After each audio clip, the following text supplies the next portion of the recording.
Let's go Falcons! Hey yo, batter up, let the ball begin. Solano Falcons, about to show you how you win. Solano Baseball, all have tight skills. All stars everywhere with highlight reels. Everybody watch out, cause when it's game time, we going for the W, gonna make our name shine. Falcons dominate when the game's on the line, so go get your bell, Solano.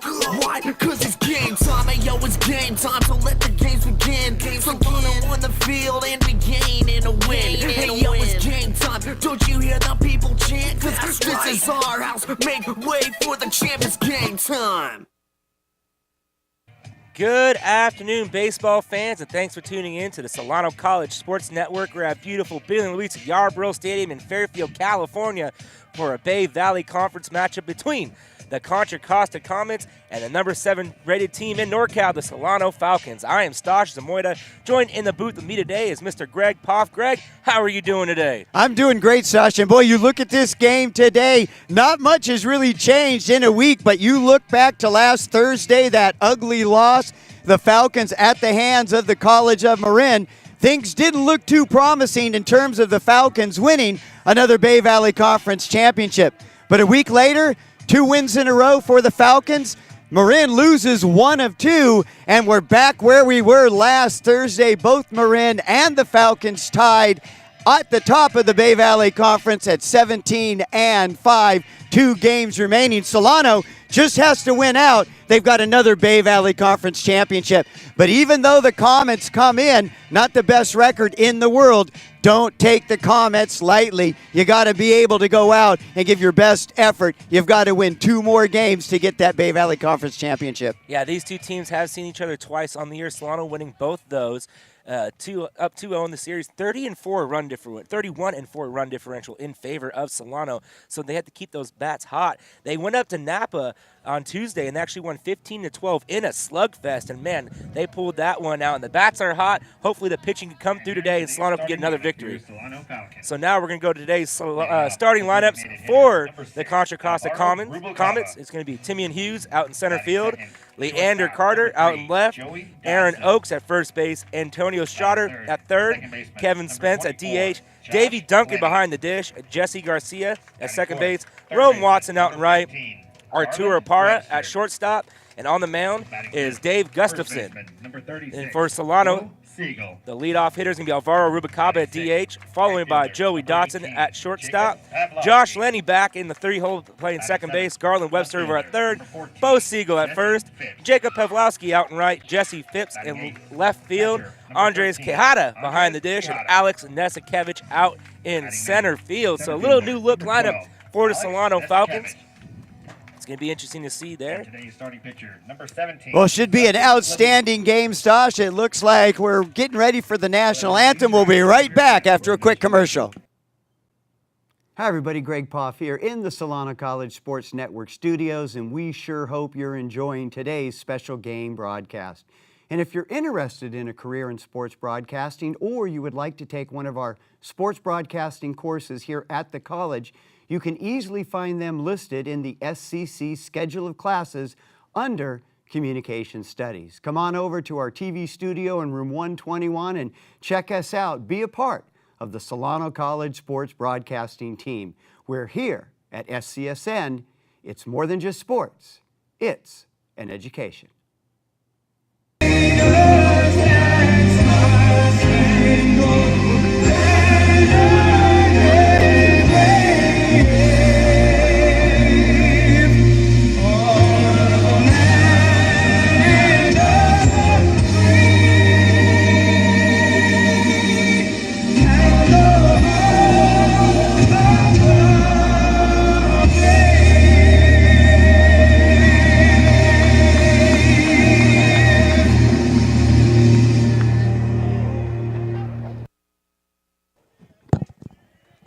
National anthem is over. Both teams now ready to begin this ball game. And on the mound, as I said, for the Solano Falcons is Dustin Labite. Comes in 4-1 on the year with a 2.58 ERA and 52 and a thirds innings pitched. So he has had himself a very nice year.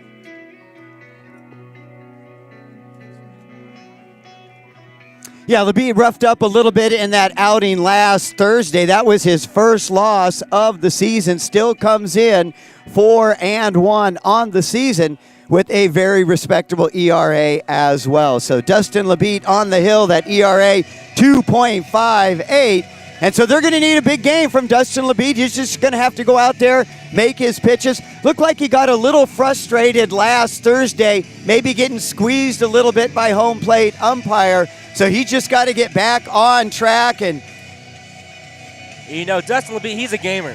He did, like we said, didn't have the best outing last week against Marin, so you know he's going to come back today. He wants his victory. 2 games left in the season. This is his last regular season start, so he wants to go out with a W and help propel his team to possibly take the Bay Valley Conference. And he's got Josh Lenny back at second base, of course, in that game against Marin last week. Joey Dodson starting at short in place of Alvaro Rubalcaba.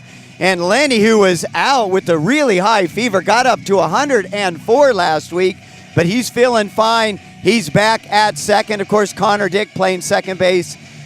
Josh Lenny now back on track. And Rubalcaba, he'll still be playing, but he'll be the designated hitter today. Probably a game or two away from getting back at shortstop, and I'm sure Stover's just saving him for the playoffs. Falcons, of course, have already clinched a playoff berth, so they are in the NorCal playoffs for 2015 after being out of the playoffs last year. Yeah, interesting to see Andres Quijada gets to start behind the dish today. And coming in, Contra Costa has 76 stolen bases on the year. They're third in the conference with 60, but they've been caught 17 times. That's good for 5th in the conference, so keep an eye on the base runners today for Contra Costa. Timian Hughes up at the plate. First pitch is outside. First pitch, 238. And Contra Costa, pretty potent lineup at the top. This one's fouled back 1-1. Yeah, Contra Costa's going to need a big game from the top of their lineup. I mean, Timian Hughes coming in, 357, and you said great speed, 21 stolen bases on the season. Leander Carter on deck hitting 278. And then Aaron Oakes, the number 3 hitter, hitting 344. That's what you like to see from your production at the top of the lineup. So now here comes the 1-1 from Labite. That pitch is high, ball 2-1. Timian Hughes does lead his team in runs, doubles, and triples with a .490 slugging percentage. That's good for the team lead as well.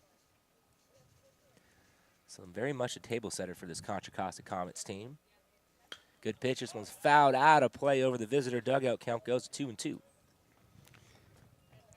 Not nearly as windy today as it was last Thursday. Wind was blowing pretty good. Yeah, the wind's starting to blow out just a little bit out towards center field. So in favor of the hitters today. Good curveball, but it's low, 3-2. Yeah, nice movement on that pitch. Just a little bit low. Misses the strike zone, but good pitch there. Count now full. And this isn't a guy you want to put on base. This one's fouled up, and this one's going to go out of play. So a good leadoff at bat here from Timian Hughes. Seen a lot of pitches.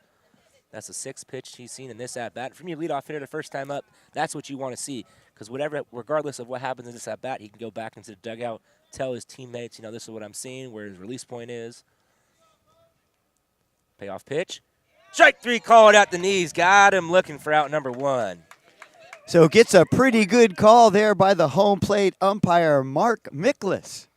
So Labite retires the first batter, and that was a struggle that Labite had in last Thursday's game. He was putting the leadoff hitter on board in just about every inning, and most times that leadoff runner was coming around to score. Yeah, it was pretty much a slugfest in that game where Marin got the upper hand. First pitch. Called a strike, 0-1. Got the upper part of the strike zone. Leander Carter up at the plate now. As you said, he's batting .278 on the year with a .307 on base percentage. Good curveball swing and a miss. Strike 2. Way out ahead of that one. And when Labite's on, he really keeps the batters off balance, can really change his speeds, work both sides of the plate. So way ahead 0-2. Way outside ball 1. Good waist pitch. Try to get him to chase there. And yeah, Labite just seemed like he didn't have really good control of his curveball in his last outing, and that's a really big pitch for him. It sets up a lot of his other pitches. Now the 1-2. Curveball goes right under the glove of Labite. Outstretched the glove of Lenny, goes under it, and that is a base hit for Leander Carter. Little check swing single there. Yeah, just a little dribbler. That ball had eyes, able to get by the pitcher, and Lenny showing pretty good quickness coming over towards the second base bag. Able to slide but couldn't knock it down. Even if he does, I don't think he gets Leander Carter too fast. A lot of speed out there. Leander Carter is second on the team with 15 stolen bases, so keep an eye down there. With Aaron Oakes up at the plate, batting .344 on the year.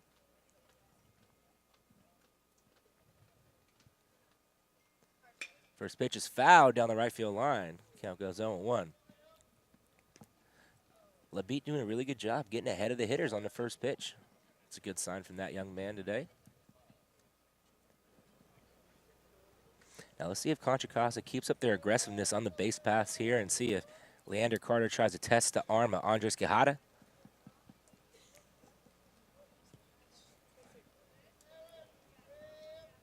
Runner on the move. Bounces back to the backstop, gets away from him. So Leander Carter is on second base. A little bit of a bluff over there, got me fooled. And that ball took a big bounce, hitting the dirt, then bounced over Quijada's head. Yeah, it looked like Labite really buried it into the front part of the plate. And when that happens with that much spin, it's really hard to block. So Carter now in scoring position, standing at second. There you get a good look at Labite there on the mound. Checks the runner. This one's fouled off, 1-2. Definitely another strikeout situation right here with one out, runner in scoring position. Looks like our center field camera is down, so we apologize for that. We'll get that up and running quickly. Really like that camera. You can really see the pitches coming in. So now the count 1-2 to Oakes, first baseman for the Comets.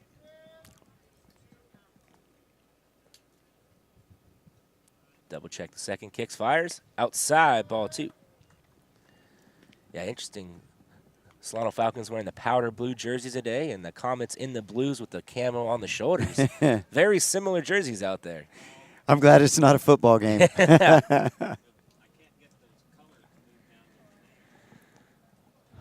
So now the 2-2. Good curveball. Webster, gloves it. Throws it over to first for out number 2. What a grab by Garland Webster. Snow cone that one. Yeah, it just doesn't surprise me anymore. This freshman is so solid at third base. High leap to go up and snag that one. Then has a wherewithal to look the runner back at second and then makes an accurate throw to retire the runner Aaron Oakes for the second out here in the inning. Big play by the freshman Garland Webster. Yeah, now it brings up Antonio Strader, the third baseman. Strader comes in batting a .315 and .370 on base percentage. You know he'd like to get a hit here and get that run in to start this game. Checks runner back at second. A little bit of a slow spin move there.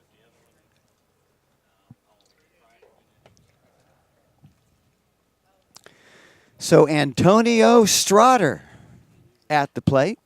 Hitting .315, decent power. Yeah, Antioch High School, just up the road off Highway 4. First pitch, called a strike. Count goes 0-1. Yeah, typically if you went to Antioch High School, closest junior college would be Los Medanos. But Strader all the way in Richmond now at Contra Costa.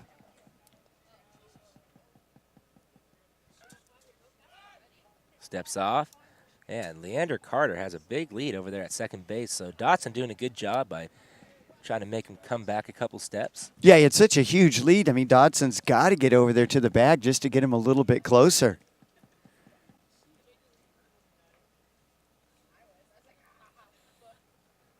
Good curveball. It's low, though, 1-1. Nice patience by Strader at the plate. Yeah, this is Dotson's fourth game playing shortstop, fourth game in a row, so you can see him. He's really starting to get more comfortable playing that position. Yeah, what a versatile player to have. Second base, center field, shortstop, solid hitter, great speed. And he's coming back next year. That's what's exciting. Curveball cannot get to come down, 2-1. So 2 curveballs in a row. He misses low and then high. So now they count 2 balls, 1 strike, 2 outs here. Game just underway. Billy and Louise Yarborough Stadium.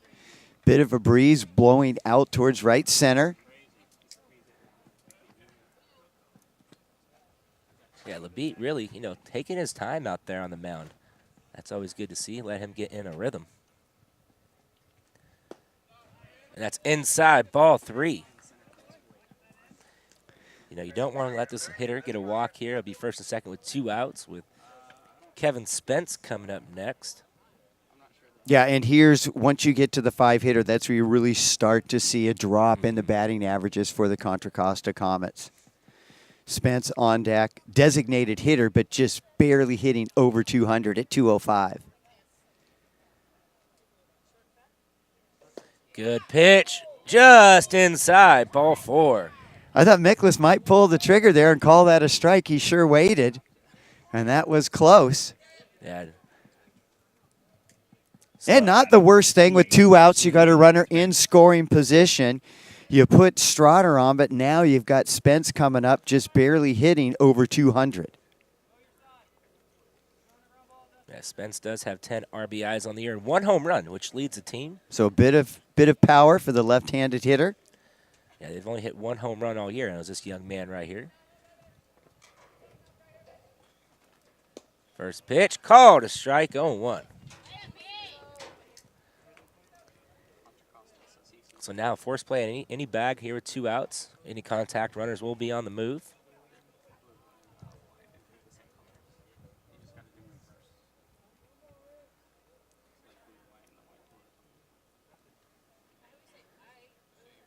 Checks the Labitte really taking his time, isn't he?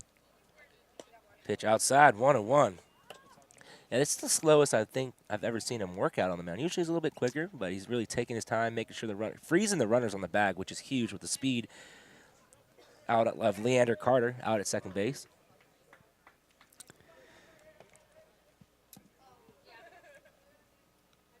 Spent second on the team in strikeouts with 19 coming into today's game. Swing and a miss, strike 2. The high heat. Yeah, Labitte just challenged him that time. Letter high fastball, swing and a miss by Kevin Spence. Yeah, 1-2 count now. I like to see Labitte go right back at him.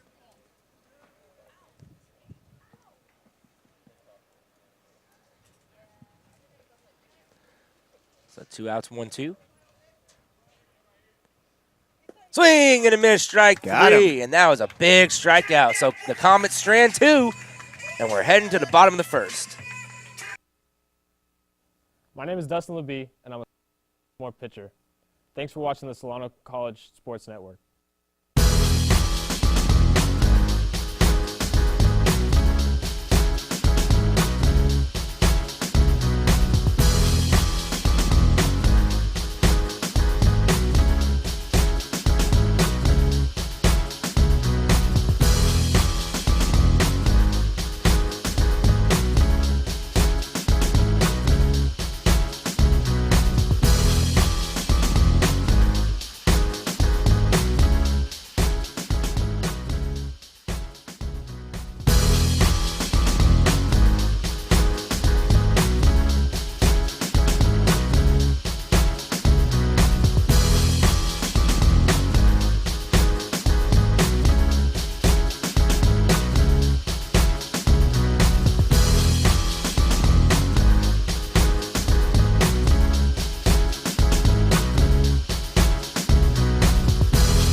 Bottom of the first now. Alvaro Rubalcaba, Joey Dotson, and Josh Lenny, the 1-2-3 hitters due up in this inning.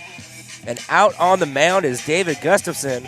Comes in with a 1-5 record, a 3.47 ERA. He's 57 innings pitched. He has 19 appearances on the year. So it's going to be crucial for Solano to come out here and just put a number on the board here to start this game. Yeah, let's see if Rubalcaba can get things going. Of course, hitting right around 400 coming in, hitting 390. And he leads the Falcons in a ton of offensive categories.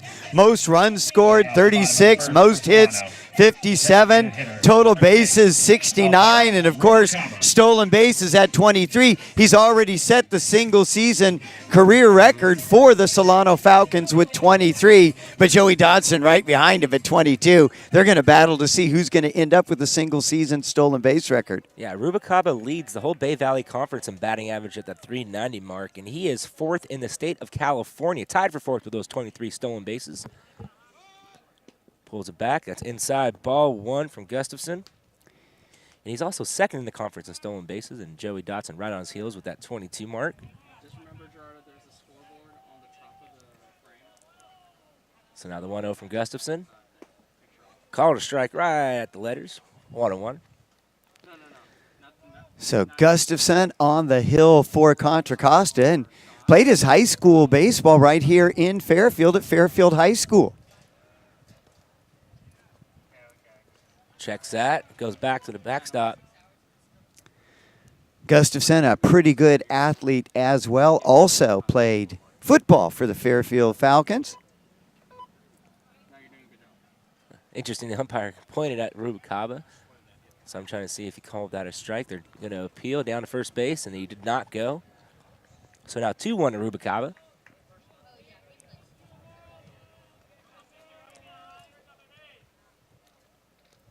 Oh, and this one's hit out into center field, out to Hughes. It gets over his head, and that's down.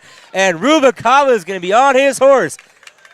He hits second. He's going to go to third and have himself a leadoff triple. Stand-up triple at that. He just ripped the ball, and it looked like Timmy and Hughes in center field just froze for a second. He stood there trying to get a read on the ball. By the time he picked it up, it was sailing over his head.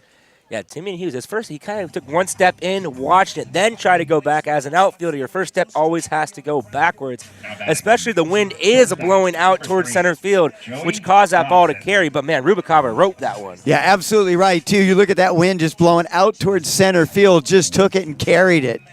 So just like that, the Falcons get things started in the bottom half of the first inning. Alvaro Rubalcaba standing at third with nobody out, and now Joey D coming up to the plate. Josh Lenny hitting behind him. So Dotson up at the plate now. He does lead the team in sacrifice hits with 19. Yeah, he's got a ton. So with his wheels, maybe try a safety squeeze here and try to get him on, or just let him swing the bat. He is batting .270 on the year.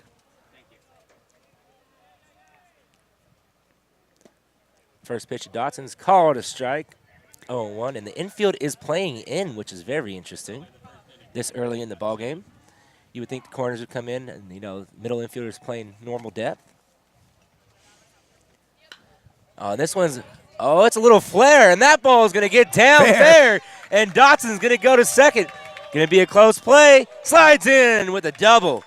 Yeah, good throw would have got him, and that one, he just fisted that right off the handle. It kind of shows the strength of Dodson. When you look at him, he's not a guy where you go, oh, man, that guy's really strong, kind of lanky, thin guy, but really shows his arm strength. Just fisted that right off the handle, carried it well over the first base bag, and dropped in no man's land. So runner home for the Falcons. Dodson standing at second.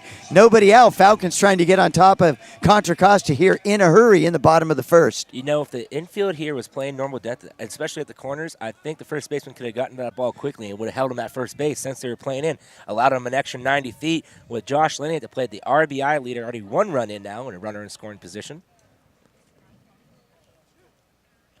A little trick back pick play. The shortstop running towards third, and the second baseman comes in, but Dotson not fooled. Yeah, Dodson not biting.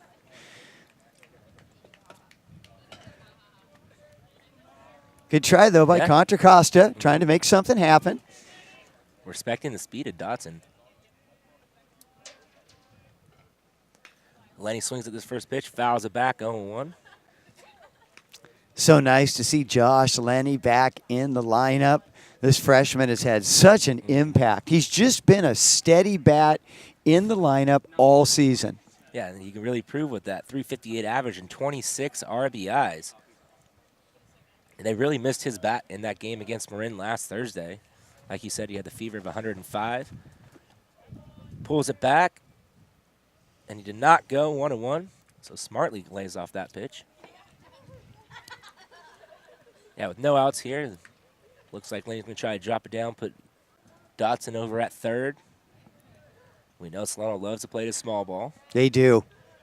And it's really worked well for them this year. A lot of speed on this Falcon team, and they utilize it well. Pulls it back, and this one goes back to the backstop, and Dotson's going to take a big turn around third. So now it's 2-1 to Lenny. And here comes the coach. Looks like it's Marvin Webb, head coach, coming out, taking the...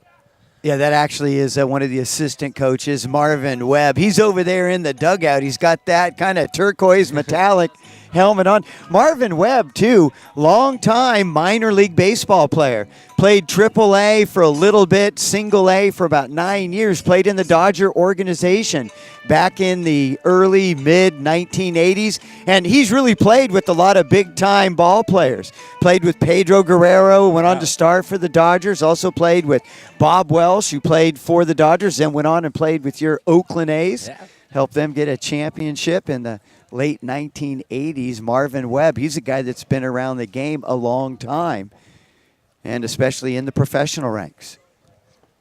So now we're ready to go. 2-1. Dotson on third. Lenny up at the plate. Lenny just fouls this one back 2-1. The high fastball again, just missing it. So Gustafson could really use a strikeout in this situation with the no outs runner on third. Wind still blowing steadily out there to center field. Oh, and he smokes this one out into right field, and that ball is caught by Rome Watson. The speed of Dotson, he just trots home for run number 2. Yeah, even though that was a line drive right out to right field, you knew that it was enough to get the speedy Joey D home. Yeah, I'm very impressed. Lenny made good contact on it, and once again, another RBI. That's number 27 on the year now for him. I thought that might drop, but the wind now shifting and blowing out towards right field really carried that ball out there in a hurry. So easy chance for Carter to come in from right field and make that first out. Now it brings up the third baseman, Garland Webster, the freshman. First pitch is called a strike on the inside corner, 0-1. Webster batting a .331 on the year. Very good for the freshman. He's actually batting .370 in conference play as well. Oh, and this one's hit high and deep into center field. Gets over the head of Hughes off the top of the wall. And that is a double for Garland Webster. I thought he hit that in the clouds, but that was just Mike McLeod with a big white T-shirt out there in our center field camera. He smoked it. He probably missed going over the fence by maybe 3 feet, maybe a yard. I mean, it hit off the top of the wall. As soon as I saw Hughes get turned around, I'm like, okay, he might have it, but the tall fences here at Bill Luis Yarborough Stadium is the only reason why that ball is not out of the yard right now. Well, the last time these two teams played each other at Contra Costa, Falcons won that one going away 21-4, and they're not letting off the gas pedal here in the first inning. Yeah, Bo Siegel up, 1 out, runner on second base. Inside, and that hits him. So Bo's aboard. We didn't even get a chance to talk about Bo, and he's already on base.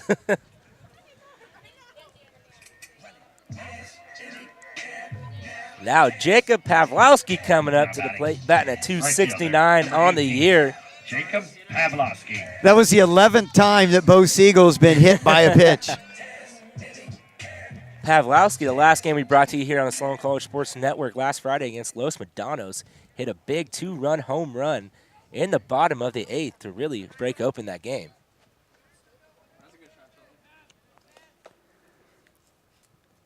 Swing and a miss, strike 1. Looked like he was going for another one right there with that big swing. I like Jacob, too. Pretty funny. I think it was the next day. He's texting, hey, is that game up yet? I want to see my bomb. Yeah, even before that game, I was talking to him because I'm going to go yard today. I'm like, sure. And what? You got a pinch hit? Yes, he did. Swing and a miss, strike 2. Just staring straight at it. So Pawlowski, of course, he has some power as we were just talking about, but he does have 19 Ks coming into this game as well. just behind Darian Evans, leads the team with 21 strikeouts. Good take, and Webster's off to the races. Same with Bo. Bo's in there safely, so good Even job, Grandpa's moving. Hey. What a great job by Webster, though. He recognized the ball in the dirt, and he just took off. And Bo kind of stood there for a second and goes, oh, I should go, too. And Bo smartly gets over to second base. There you saw a nice shot, too, of Webster at third. He was kind of cracking up about Grandpa moving. Good block there by Duncan. Keeps that ball in front of him. Or another runner scores for the Falcons, already up 2-0.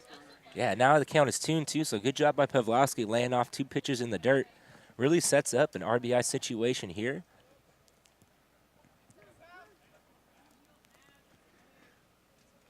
So now the 2-2. That's high, ball 3. So good at-bat by Jacob Pavlowski, working the count full. Yeah, saw a couple fastballs early, but came up empty. Now being patient, just waiting for a pitch that he can drive somewhere. And now he should get a pretty good pitch with the count 3-2. Yeah, he went down 0-2, and those past 3 pitches have been nowhere close to the strike zone. In the dirt, ball 4. Great at-bat by Jacob Pavlowski. From 0-2 to ball 4. Can't do much better there. That was good, too. Caught the double negative. Getting there, baby. Batting. Left fielder, number 14. So Duncan's going to go out and have a meeting with Sadler. There you get a look at another one of those talented freshmen, Jesse Phipps, a left fielder, hitting .263 out of Laguna Creek High School. Yeah, he didn't get much playing time early in the year, but, you know, the second part of the season, you see him in the lineup every other day. Now he's getting consistent playing time, and, you know, he has a really good eye at the plate, takes a lot of pitches, and comes up with big hits when Solano needs them. Oh, and this one's lifted into left field. Webster back to tag. Ball is caught. Webster's going to come home, and covering third. Webster scores. That's a sacrifice fly for Jesse Phipps. 3-0 Solano. And that was Leander Carter in left. He just threw it to third base, but nobody was there. He's lucky the shortstop, I think, hustled over there to cut that off.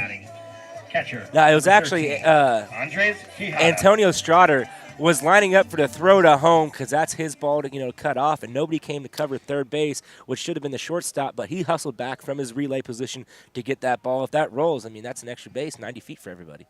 So Andres Quijada up at the plate now. Time called by the catcher. So first and second, 2 outs. Quijada in the lineup today with Ian Acosta out with a little bug. Yeah, Coach Stover sent home Acosta. First pitch called, a strike, 0-1. Of course, Solano, they have another game tomorrow. They got to take that road trip up to Ukiah, play at Mendocino. And that's a long road trip. That's a long road trip. That game is never easy. So now the 0-1. Fouls are back, 0-2. Now a couple times today that Gustafsson has got him down 0-2, but hasn't been able to really punch it out yet. Yeah, it's got to be able to finish. Quijada comes in, 8 for 43 on the season, hitting .186. Kid right out of Venezuela. Oh, and he fists this one foul, and that's going to hit the fence, stay in play. The count stays at 0-2, so good job battling. Solano already up 3-0. Looking to add on right here. A nice opportunity for Quijada. He's just has 8 hits on the season, as I just said before, but he does have 5 runs batted in. So he has had some productive hits. He's looking for one right here with runners on first and second. 2 outs, though. Not a whole lot of speed out there on the base paths with Bo Siegel and Jacob Pavlowski out there. And that's high, ball 1. Yeah, Gustafsson just struggling with his command a bit, with his location. Yeah, all when it comes down to 0-2, when he's ahead of the hitter, he kind of loses it, trying to be a little too fine, trying to get him to chase, but you have to bring it down a little closer. So now the 1-2. That's high, ball 2. Just not finishing his pitches.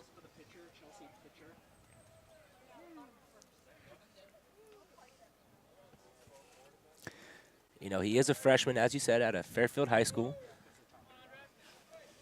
Good athlete. 2-2. That's low, ball 3. So great at bat by Andres Quijada, just being patient.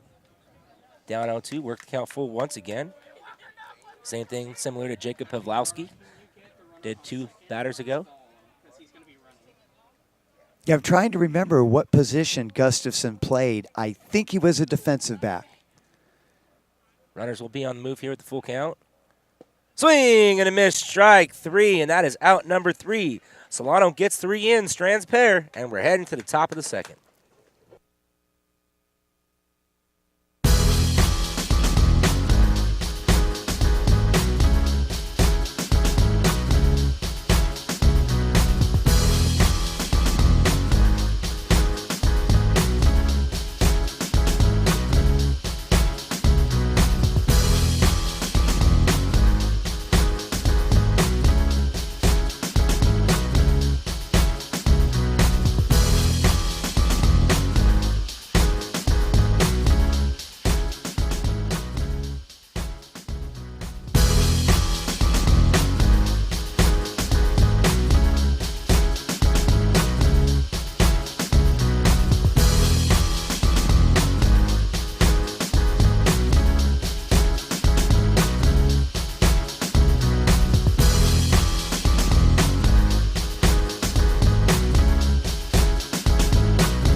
So top of the second inning, and Solano put 3 on the board in the bottom. So they're out to a hot start here. Due up this inning for the Contra Costa Comets going to be Davey Duncan, followed by Jesse Garcia and Rome Watson getting their first cracks of the day. So now we get to the bottom of the lineup for the Contra Costa Comets, and you talked about Duncan coming up. He's hitting 191. Jesse Garcia, who's on deck, he's still looking for his first hit on the season, 0 for 4. And then Rome Watson hitting just 191. So it's going to be important here for Dustin LeBeat to have a quick inning. Come in, try to go 3 up, 3 down, and do not allow Contra Costa to get 1 back here. You had a big inning in the first. You got to win every inning. He worked out of the jam in the top of the first inning, left a pair out there. A couple strikeouts. First pitch in the dirt, ball 1 to Davey Duncan. Yeah, strikeout sandwich in that first inning. Started the inning with the strikeout of Hughes and then finished off Kevin Spence to end the inning.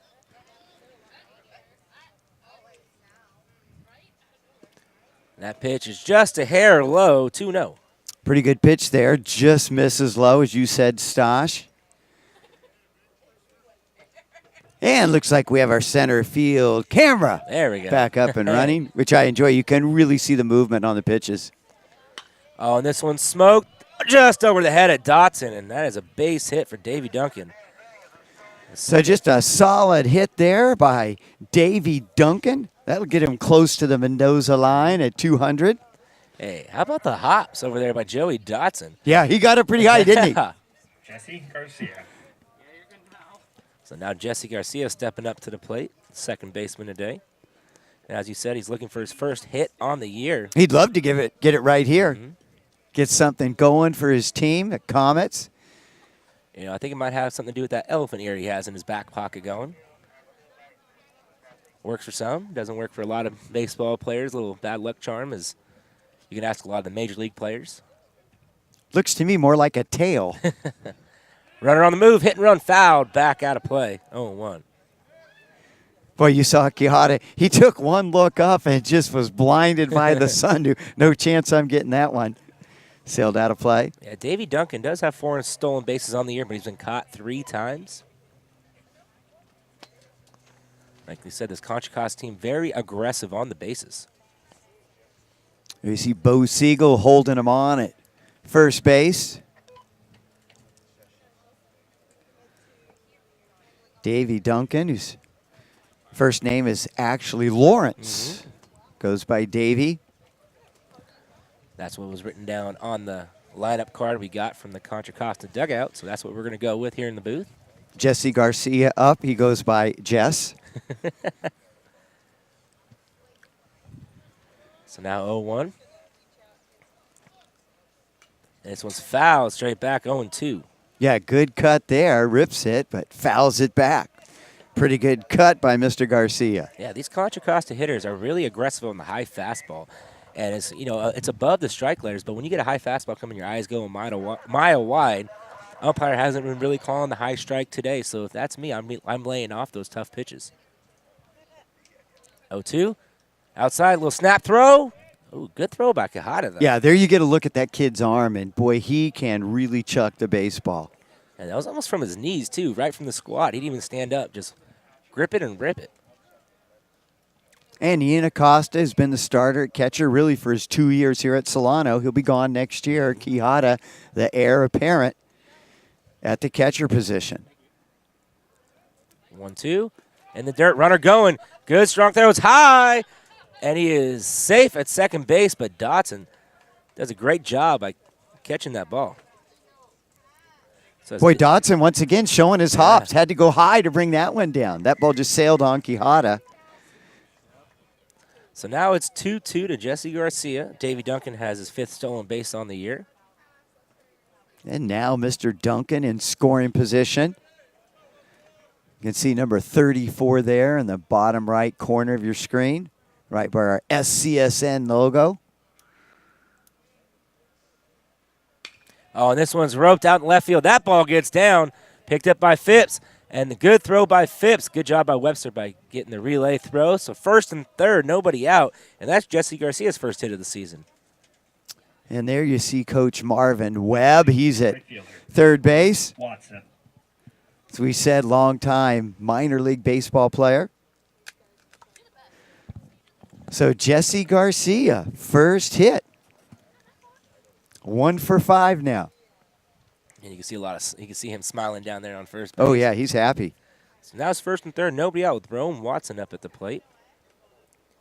Watson comes in batting at 191 on the year. And Garcia, too, he's just a freshman, so that's his first college hit. Way to go, Jesse. First pitch in there, strike called, 0-1. LeBeat right now is looking for a ground ball, try to get a double play. You can give up a run for a double play right here. Or a strikeout, either or. A or B will work. Yep.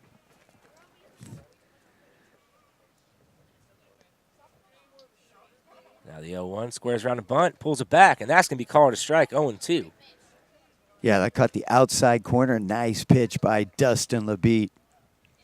Yeah, maybe that was one of those bluff bunts coming from Rome Watson there, because that looked like a really good pitch to bunt, especially you can go down the first base line. Yeah, I was surprised he pulled that back.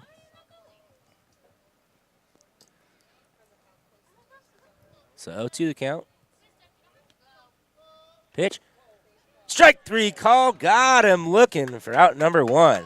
And that was pretty close to the location of the previous pitch. Just enough there to get the call. So third strikeout for Dustin LeBeat here in the second inning. Or as we are in the second inning. He had 2, of course, in the first. So Arturo Parra, the shortstop, coming up to the plate. So he got the strikeout. Now he's going to be looking for that ground ball before he can roll up to a double play and get out of the inning unscathed.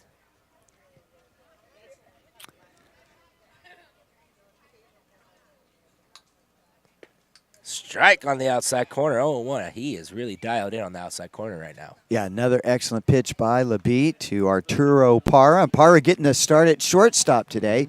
Typically, he's going to play second base. Normally, Loomis Russell is the starting shortstop, but not in the lineup today. Parra getting the start at shortstop. Just a little bit outside, 1-1, went a little further out that time, maybe trying to get him to chase. Good eye there by Arturo Parra. Yeah, interesting that Loomis Russell isn't starting. He's batting .313 on the year, so maybe an injury or just a day off for the young man. There you see Coach Webb and coach in third base, former minor leaguer. Now the 1-1. Checked his swing. Yes, he did. So 1-2. Good call there by the home plate umpire, Mike Miklas. I like what he does. He takes his time. He evaluates the whole situation, then he makes the call to make sure he gets it right. And it looked like he was going to go to the field umpire and then realized he was out of position and goes, oh, I got to make the call myself. So now 1-2 to Parra. Parra really up there on the inside part of the plate. Curveball, good block by Quijada. Count goes to 2-2. Did an excellent job sliding with the pitch and not allowing it to get away from him. Yeah, Parra's really starting to crowd the plate. The first two pitches a little bit off of it and recognizing that he's getting pitched outside, so he's trying to come up a little closer. I wouldn't be surprised if he'll try to come bust one back inside right now.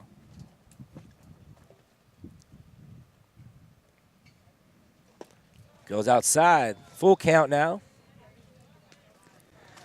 So nice little battle here between Parra and Dustin Labitte.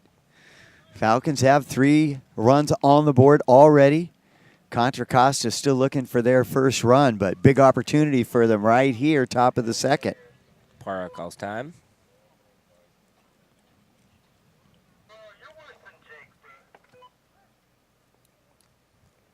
So full count, 1 out, runners on the corners. Labitte comes set. Wind really blowing out to center now. Oh, and Jesse Garcia was frozen over there, stumbled back to the base. If that pickoff there was a little lower, they would have had him. Yeah, he was just able to get his body leaning back in the right direction and dove, just barely got back in time. Pretty good move by Labitte there. Especially in 3-2. He wasn't really expecting that over there.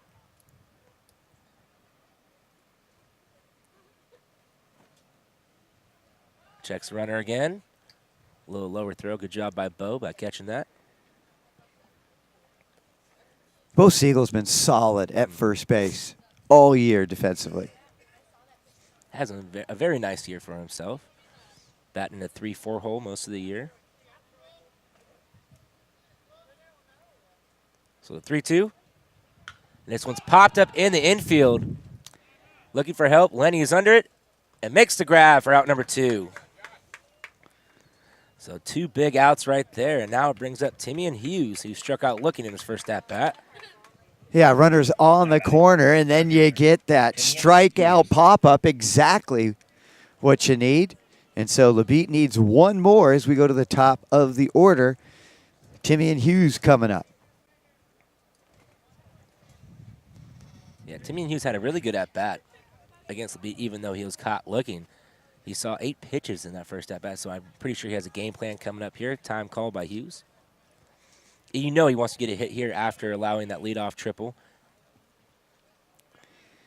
to Alvaro Rubalcaba back in the bottom of the first. Yeah, that's a play he probably could have made if he just would have got a better read on the ball. Thrown over to first once again.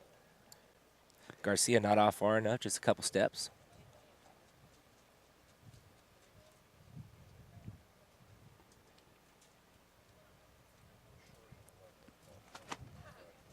First pitch to Hughes.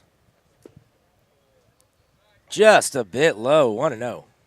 Yeah, good job by Hughes checking his swing there. That was close, but didn't go around.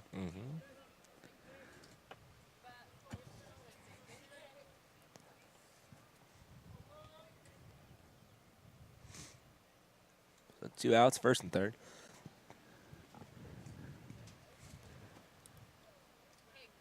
And the pitch. Oh, they have him.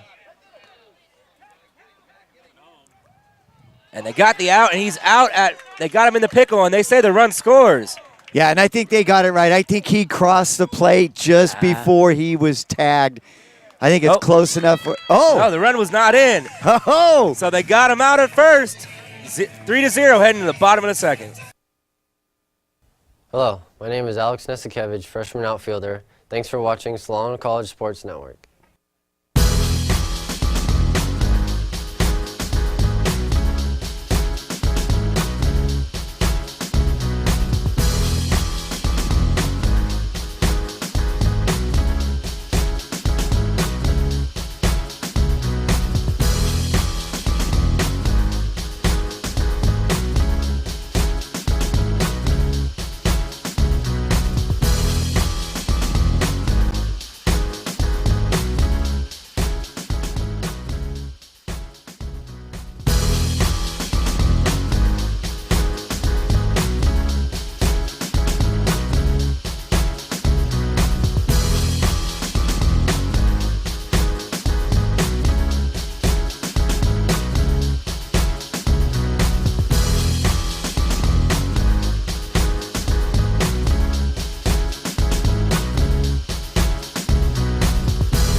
So bottom of the second inning, Solano still leads 3-0, and we're 9-1-2 hitters coming up. Leading off is going to be Alex Nesikevich. And we had a nice little debate going in between innings. That was such a close play. I thought the run actually scored right before the tag, but who cares what I think? All that matters is what the umpire calls, and he called the runner out. So Solano not really dodges a bullet, but no runs come across, still have that 3-0 lead as we head to the bottom of the second. But it was a good job by Garcia. He recognized he was picked off, so he just went to second. He went to second very slowly, trying to buy time for the runner on third to get home. But he didn't do a good enough job. Obviously, the guy didn't get home, but good heads-up base running. Nesikevich coming up now. It's going to be crucial here for Gustafson to have a shutdown inning as well. Swings at the first pitch, and this is popped up in the infield. A major league pop-up. This will be fun. And Strotter makes the grab for out number one. Good job by Strotter to stay with that, especially the wind, the way the wind is just blowing around, especially in the infield. It can really swirl. Now brings up Alvaro Rubalcaba, already 1 for 1 today with a triple and a scored run. Rubalcaba. And boy, when Rubalcaba gets hot, he gets red hot, almost like a human torch.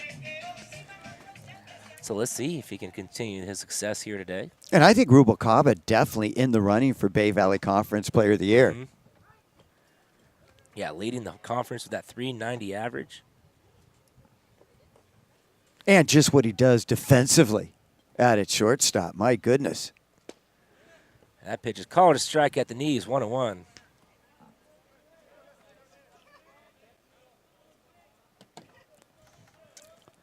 Well, Gustafson, he's listening to you. He's trying to get that quick 1-2-3 inning. And this one's fouled down the right field line, out of play, 1-2. He was able to quickly retire Nesikevich, and now he's got Rubalcaba in a hole down 0-2.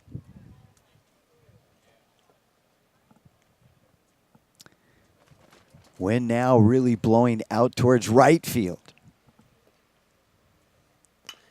This one's chopped to Parra. Tough play. Parra makes it, throws it over to first, and just gets Rubalcaba.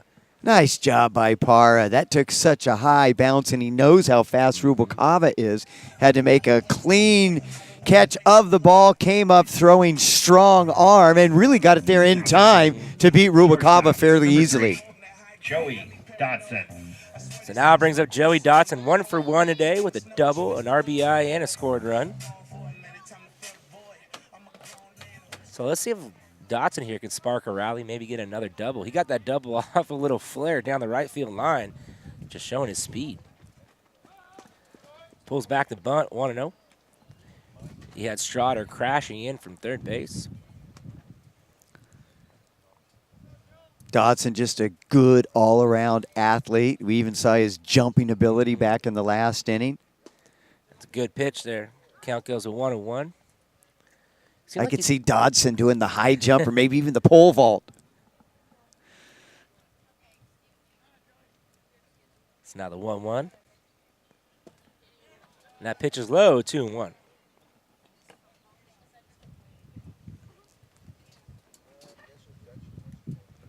Boy, you just look at the top of the lineup with Dodson, the number 2 hitter, followed by Lenny and then Webster, all freshmen, all coming back next year. That ball's under at 3-1. Yeah, and the rest of the Bay Valley Conference really has to take notice of that, how well that the Solano freshmen have been doing this year, and they're coming back for a second year next year, and they're already tied for the lead of the BVC Conference. They can potentially win it again next year with these freshmen. And that's a good pitch. The count, it goes full now. Yeah, good pitch by Gustafson. Yeah, and then you even look at today's lineup. Phipps in left field, just a freshman. Nesikevich in center, just a freshman. Quijada getting the start behind the plate, just a freshman. So the payoff pitch. This one's chopped once again to Parra. Parra throws it over to first. And he's safe at first. Yeah, Oaks pulled his foot. He had to go down low and lean out towards right field and just pulled his foot off. And Nesikevich, he just puts pressure on you. He's another guy we don't talk about as much as Dodson, but Nesikevich, he's really fast as well. We saw it on that play. Yeah, Dotson did an excellent job there beating out that throw. Gets himself a infield single in my book. Yeah, I'm going to say infield single as well. It took a tough bounce, and Nesikevich just runs so well. Dotson. Excuse me. So Josh Lenny. Easy to get those two mixed up. Tall, lanky, fast. First pitch is low, ball one. You'd think you could just look at the number, though. Big difference between 3 and 12. Would not be surprised to see Dotson take off here. He does have 22 stolen bases on the year. Oh, yeah, he wants to catch Rubalcaba. Steps off. Yeah, Davey Duncan's really going to have to keep a close eye over there down at first base. And he's going to need a good throw. Dotson takes off. You knew Pitch he was out. going. Throw down. He is out at second base. So that's the way the inning ends. No runs scored. 3-0 heading to the top of the third.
Top of the third inning now. Solano still leads 3-0. You're tuned in to the Solano College Sports Network. Stosh Samueda, Greg Poff here in the booth with the leadoff hitter, Timian Hughes, coming up to the plate. He was at the plate when they had the pickoff in the last inning, so he'll come up once again.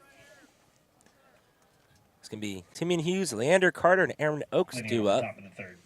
Center fielder. And Timian Hughes, even though he struck out his first time up and, of course, didn't finish the at-bat in the last inning, he's had two pretty good battles against LaBeat.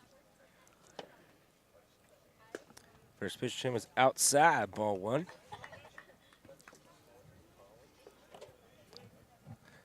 Yeah, let's see if LaBeat can get a quick 1-2-3 inning, something he has not done at all this game. That pitch is outside, 2-0. And really in last week's game against Marin. Not sure if he had a 1-2-3 inning in that game. And this one's smoked out in the right field. Jacob Pavlowski has to go back, makes the grab for out number one. Boy, Pavlowski almost in the perfect position. Took maybe 2 steps back, settled under it. Excellent catch there. Yeah, his first step was in, and then he realized it started to carry. His height really plays to his advantage there. Just kind of stepped back, just reached up and grabbed it. When you're that tall, I think you can do that. Now, Leander Carter coming up to the plate, 1 for 1 today with the single. The single kind of went under LaBeat and up the middle, had a lot of eyes on it. This one's fouled straight back, 0-1.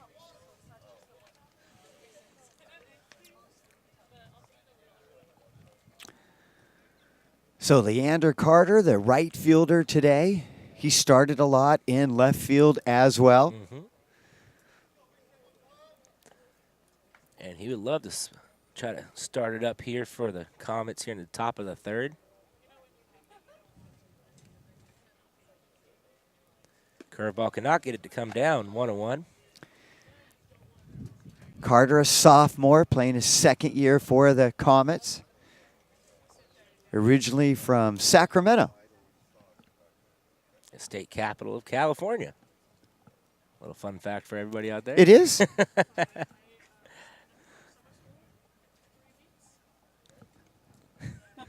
Little geography lesson today. Yeah, there we go. Swing and a miss, strike 2. Count goes to 1-2. Yeah, you learn something new every day, don't you, Pop? Well, it's nice we got geography out of the way. We'll get into dancing a little bit later in the broadcast. Talked to your swing dancing teacher the other day. Oh. Ball outside, 2-2. She actually said you were a very good dancer. Oh, thank you for the compliment. One of the Miss best Ginger King. dancers. She said you really had, I think she called it the tush push down. Said she had a lot of moms in there that were really impressed. Oh, and this one's lofted into right field. Pawlowski is under it. Makes the catch for out number 2. So, Boy, he looks so smooth out in right field. Couple steps back. Kind of like you and Twinkle Toes in the dance class. In fact, there's your new nickname, Stosh Twinkle Toes Zamoida. yeah, I'll take it. In the booth. Hey, maybe this could lead to an appearance on Dancing with the Stars. Wouldn't that be cool? Yeah, that actually would. Get to hang out with Aaron Andrews. I wouldn't be mad at that. Try the push or the tush push there, huh, baby? Do you see where Jeremy Stoll got busted, her boyfriend? Yeah, No. got busted for coke in Vegas. Oh, man. That might dampen the relationship a little. Aaron Oaks, the first pitch to him is outside. I want to know. Oh, man. It's going to be a long day in the booth, I could tell. It's going to be a fun one, baby. Well, we don't have the CDFL anymore on Saturdays. So now the 1-0 is low, 2-0 to Aaron Oaks. And that's actually good for us. Stosh and I have been doing semi-pro football games on Saturday afternoons, but the league folded. But we should have a busy week next week in here at Solano. Oh, this one's hit high and deep into center field. Nesikevich going back. And he cannot make the grab as it gets down. And Oaks is on his horse. He can be in there with a stand-up 2-out double. Boy, that ball just carried and carried and carried. And the wind was blowing out towards right center. Nesikevich gave chase but could never get back. So big time hit there by Carter. That ball just carried. Yeah. Excuse me, Oaks. Nesikevich, he's fighting the sun. He had his glove up the whole time running back and really never got a full beat on it, but was in the vicinity to get it in quickly. Only held him to a double now with Strader coming up, who's 0 for 0 with a walk.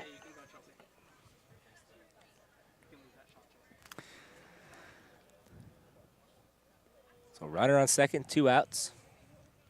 First pitch to Strader. Outside, 1-0. So LaBeat still looking for that 1-2-3 inning, getting a little closer until Mr. Oaks sent this one all the way to the center field wall. And that hit right under the 400-foot mark. So he really gave that ball a ride. Wind helped as well. Now the 1-0. Swing and a miss. Strike 1. Contra Costa, though, they've got to do something here to make sure that that big hit by Oaks does not go in vain. It seemed like Oaks does not have the best wheels out there on the base paths.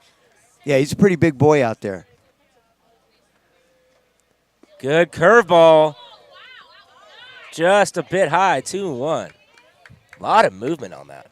Yeah, and you can see those pitches, especially you saw the movement there from our center field camera here on Solano College Sports Network. That pitch did not miss by much. So now it's going to be 2-1 to Strader. 2 outs, runner on second base. LaBeat kicks, fires. Swing and a miss, strike 2. And Strader, the 2 swings he's taking are just swinging himself out of his shoes.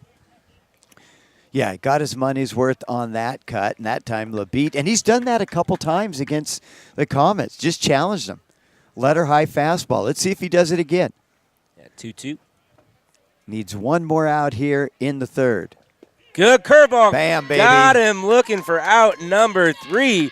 So Contra Costa strands a base runner in scoring position. 3-0 heading to the bottom of third.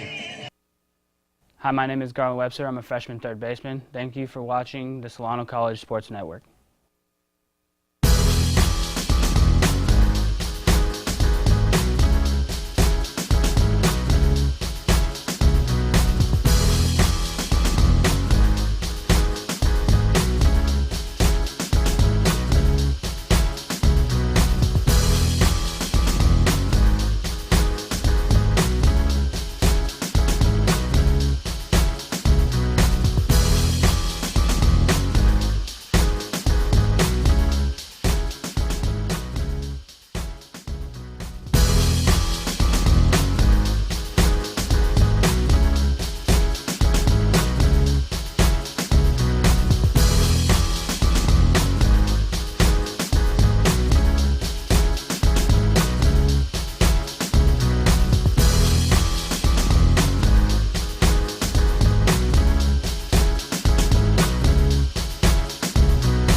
Bottom of the third inning here on the Solano College Sports Network. The 3-4-5 hitters coming up for the Falcons. Going to be Josh Lenny leading off. He had a sacrifice fly back in the first inning. Leading off the bottom of the third. Second baseman, number 24, Josh Lenny. So Solano leading 3-0. Would love to add on here. It starts right here with Josh Lenny.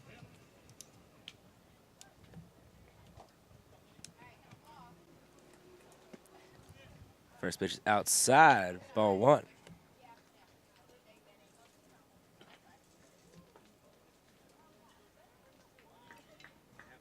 So now the 1-0 to Lenny. This one's chopped up the middle. It's going to be a tough play for Parra. Parra gloves it, throws it over to first, and just gets Lenny. What a play by Arturo Parra. Showing off his range there in the high chopper. We're back in business, boys. We're back in business. Now batting, third baseman, number 15, Garland Webster. Now it's going to bring up Garland Webster, who hit a shot back in the first inning, which only turned out to be a double. Missed a home run by about 2 feet, hitting it high on that 400 sign. First pitch to him is high, ball 1. So he's 1 for 1 with the scored run and an RBI. Looking to stay hot here.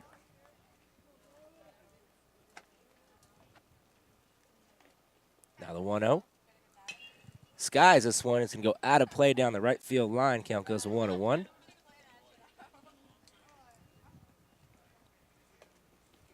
So Garland right on that pitch, not missing it by much.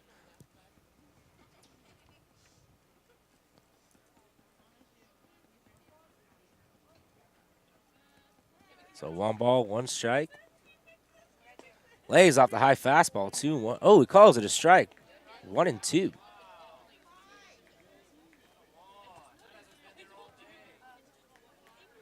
So now Garland Webster's going to have to battle here. Swing at anything close. 1-2. Ooh, a little chin music spun him out. So now 2-2. Gustafson trying to bring a curveball in and just didn't get enough movement and left it up and in.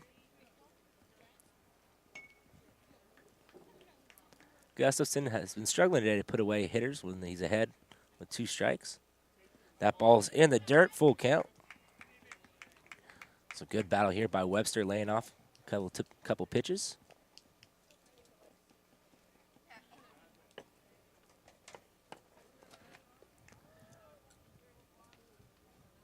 So now the 3-2. And this one's chopped up the middle. Once again to Parra, high hop, and that is a base hit for Webster. Boy, and Parra, he's had some tough chances. He handled the other 2, but that one just could not get his leather on it.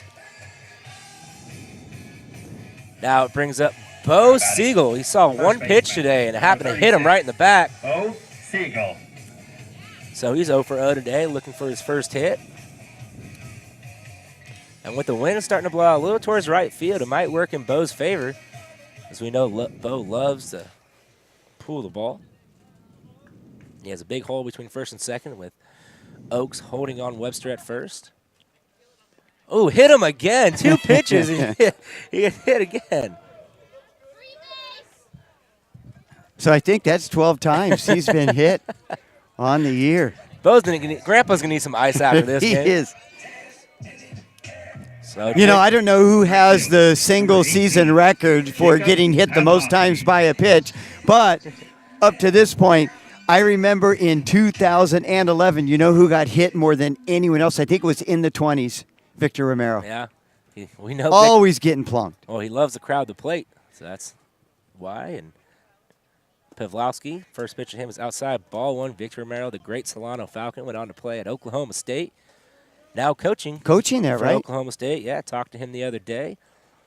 They've been winning a lot of games, and he told me you should come out and check them out at the College World Series if they make it that far. He says they got a really good team this year. Swing and fouled back, just missed that pitch, 1-1. Yeah, we were talking earlier about Andres Quijada in the line, another catcher coming up for Solano following Ian Acosta. And, boy, you look at the catcher position since Coach Stover has been here. There have been some outstanding catchers going all the way back to Ryan Lipkin, Victor Romero, Kyle Bible. Ball outside 2-1. I mean, Names just listed off have all gone Aaron on. Brasher, outstanding catcher. And they have all gone on after Solano continued their playing career. So Stover does a great job bringing catches. And, you know, catching is such a hard position to fill, especially if you can get a power-hitting catcher. And that's why Solano has been so successful over the years. You're absolutely right. Always solid behind the dish. 3-1 count now to Pawlowski as he walked back in the first inning. He was down 0-2, worked it full, and drew the walk. So now way ahead here. See if Gustafson tries to come back with a challenge fastball. And if he does, you know Pawlowski's not going to miss it. Yeah, if he just gets something, he can drive somewhere, get it up in the wind. Who knows how far that ball will go. Back pick. Oh, that was they close. got Hey, him. Yep. Good back pick play by the Comets. Gets Bo Siegel over at first base. Good throw by Gustafson, too. That's out number 2.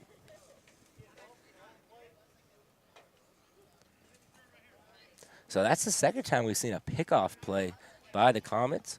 One at second base, now one at first base. And definitely have to keep an eye out there if you're a runner for Solano. So now the 3-1. And that is ball 4 to Pawlowski. So nice patience by Pawlowski up at the plate, and now we get a chance to see another one of those talented freshmen, Left fielder. Jesse Phipps, coming up. Jesse Phipps. And Phipps, like you said earlier, he's kind of been in and out of the lineup, but one reason why he always finds himself in the lineup, he's an excellent defensive outfielder. Mm-hmm. And even if he doesn't start a lot of games, you're going to see him finish in left field. He had a sacrifice fly back in the first inning. Oh, and he ropes this one out into right field. Oh, and what a catch by Rome Watson. And Phipps gave it a ride. So no runs scored. Solano still leads 3-0 heading to the top of the 4th.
So Dustin Labide back on the mound heading into the 4th inning for his 4th inning of work, and he'll be greeted by Kevin Spence, the designated hitter. He'll be followed by catcher Davey Duncan and then Jesse Garcia. So Dustin Labide, pretty effective, has not given up a run yet. He does have 4 strikeouts in 3 innings of work. And there you get a look at Kevin Spence, who'll be coming up in just a little bit. And Contra Costa, they've had opportunities. They've had runners on in each inning, just have not been able to put enough together to get a run home. So there you see the Bay Valley Conference standings, both Marin and Solano tied at 17-5. Of course, Marin, as a result of that victory last week here at Billy Louise Yarborough Stadium over the Falcons, do have the tiebreaker. But the Falcons, as long as they win today and tomorrow up at Mendocino, will be in line for another Bay Valley Conference Championship. Here's the first pitch by Labite, catches the outside corner to Kevin Spence, who struck out to end the first inning. Kevin Spence comes in hitting just over 200. That pitch outside by Labite. That'll even the count at 1 strike here at Billy and Louise Yarborough Stadium. We hope you're enjoying our broadcast here on the Solano College Sports Network. Here's the 1-1 offering, and this one's lifted into center field. Nesikevich coming in, and that's going to drop in front of him. Lenny going out, no chance for him to get there as well. So that'll be a bloop single for Kevin Spence, and once again, the leadoff runner aboard for the Comets.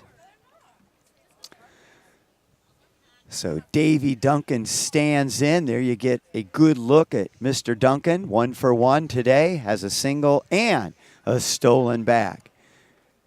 Duncan, of course, the catcher for these Contra Costa Comets.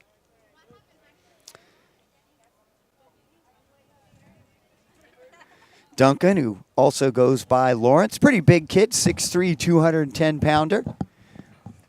And he settles in to face LeBeat. Fouls the first one back, so 1 strike, no balls. There you get a look at Bo Siegel holding the runner on first. Kevin Spence. Duncan right here would definitely like to get another base hit and try to work a rally here. Nobody out runner on first base. Yeah, had that leadoff single to get things started in the second inning. Good pitch in the dirt. 1-1 to Davy Duncan. Good movement on that pitch by LeBeat.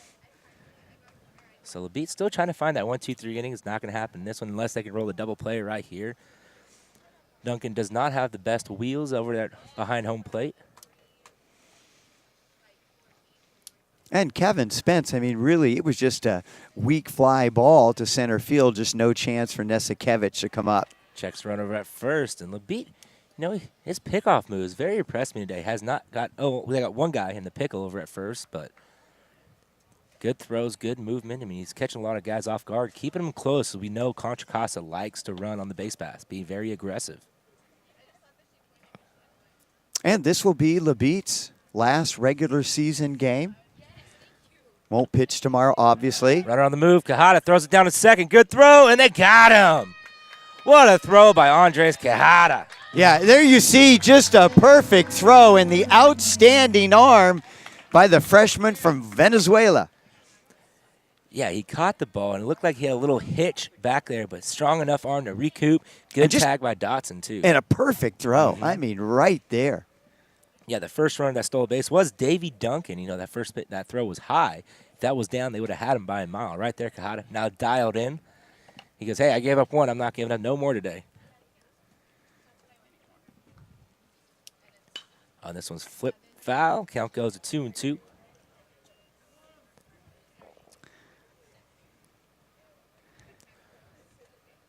Duncan sporting one of the most colorful pairs of cleats I think I've ever seen. Yeah, you don't see too many colorful cleats in the game of baseball. You're mostly basketball, you know, football. It looks like a confused Easter egg. I'm going the light blue, the lime green, not quite sure, a little white in there. I think he just grabbed a highlighter and just colored his Yeah, shoes that's in. what it looked like. Just colored the heels with the yellow highlighter. So LeBeat finding his grip on the ball. The 2-2. Strike 3 call. Got him looking for out number 2. Pretty good grip there. Yeah. Really taking his time out there, just being patient, kind of freezing the hitters. Does an excellent job. Now brings up Jesse Garcia, who got the first hit of the season, his first hit of his collegiate career back in the second inning. And then gets picked off.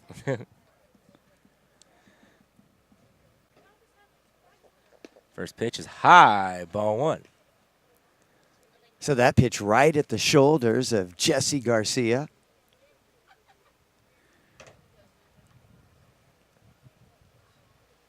This one's popped up, playable. Siegel going over, Siegel's under it. And Bo makes the grab for out number 3. So a 1-2-3 inning, and we're heading to the bottom of the 4th. I'm Andres Quijada, freshman catcher. Gracias por ver the Solano College Sport Network.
So we like to say thank you for staying tuned in to the Solano College Sports Network. It's the bottom of the fourth inning. Solano still leads 3-0 with 8-9-1 hitters coming up.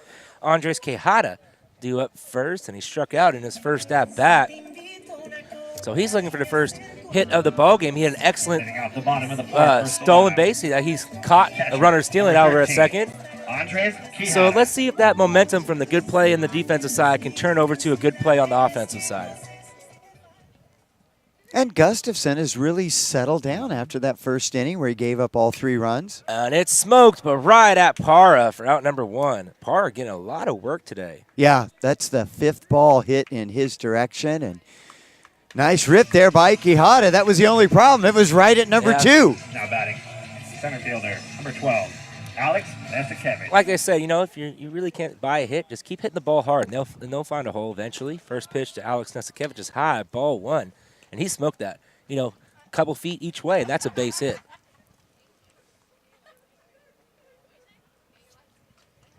So now the 1-0 to Nesikevich.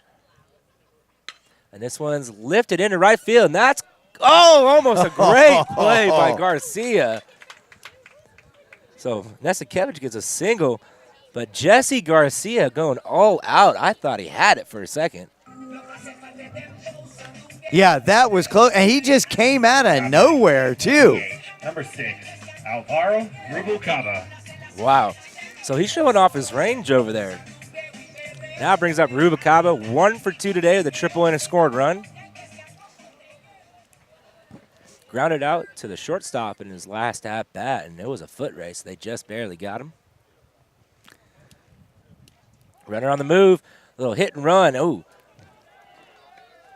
Look at Bobby Campo. He looked like he's been going to your swing dancing classes. He busted a move to get out of the way of that one. Little 2-step shuffle. Hey, Bobby's definitely has some moves down there at first. And back to that previous hit by Nesikevich. That's an error on the second baseman, Garcia.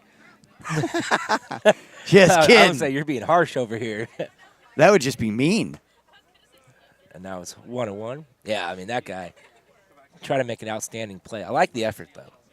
And, you know, I was watching Carter in right field. I never saw Garcia, and just out of nowhere you see this light blue camouflage jersey diving through the air, almost making the grab. Nesikevich gets back. Nice little dive and slide.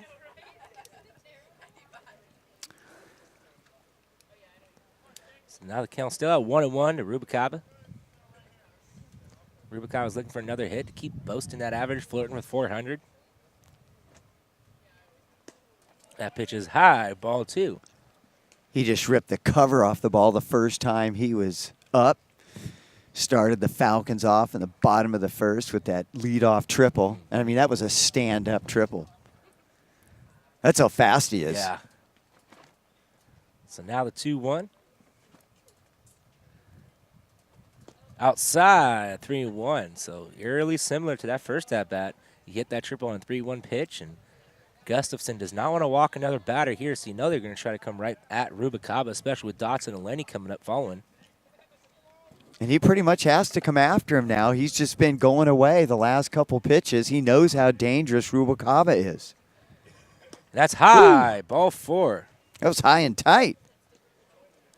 So first and second, it's going to bring up Dotson with 1 out. And it doesn't get any easier. Dotson, he's been ripping the ball. 2 for 2. Joey Dotson. Yeah, double, single, RBI, scored run. But he did get caught stealing. That's something we don't see too often from Joey Dotson. It was a pitch out. Yeah, that made it a little bit easier. And excellent throw, too, by Davey Duncan, the catcher. Took a good throw on a pitch out to get him. Right on the money, too. But we know Solano loves to play the small ball here with your RBI leader due up next. I wouldn't be surprised to see Dotson try to drop one down here, just advance the runners. Boy, and a lot of speed for Solano right now with Nesikevich, Rubalcaba, and Dodson at the plate. Oh, good bunt there. Gustafson fielding his position, throws it down to first, and just gets Dotson. But Dotson gets the job done, advancing the runners for out number 2. Yeah, just an excellent bunt. And good jumps, too, by Nesikevich and by Rubalcaba. By the time the ball was laid down, they were both almost at second and third base, respectively.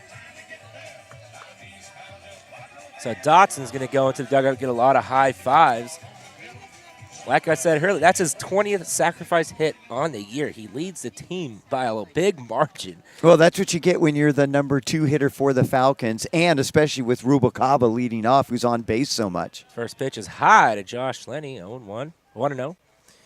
And he is 0 for 1 today with a sacrifice fly and a ground out to the shortstop.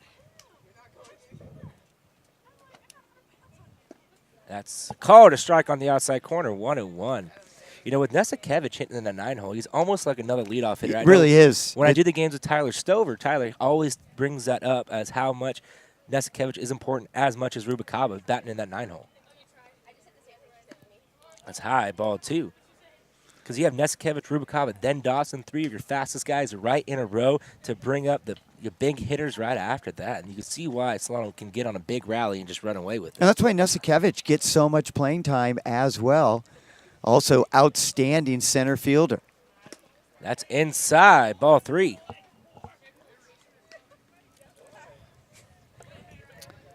You hear Peyton Tyler, the relief pitcher in the dugout, saying, hey, where that kid? And if he loses Lenny, then he has to deal with Webster. That's ball 4. Well, that's what he's going to get.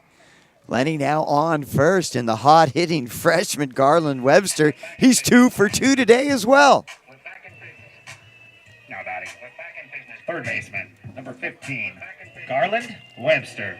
If you're the Falcons, this is the matchup that you want. 2 for 2 with a single, double, and a run scored. Let's see if you can stay hot here and try to break it open right now for the Falcons. Swings at the first pitch, fouls this one up, and it's going towards the fence, and this one just drops. So that's a new life for Webster. Good run there by Aaron Oakes. Almost gets it up ball, but the wind just swirling and kept pushing it away from him. And that was a pitch to hit, too. That was a fastball right at the belt. Webster just missed it. Just got under it a tad. And luckily, doesn't end up in and out for the Falcons. That would have been a huge out. Obviously, ends the inning with 2 outs already here. Bases loaded. You know, Gustafson now going from the windup. So Nesikevich can get a big jump over at third base. That pitch is outside, 1-1. Good eye by Webster there. Didn't miss by much. Little high, little outside.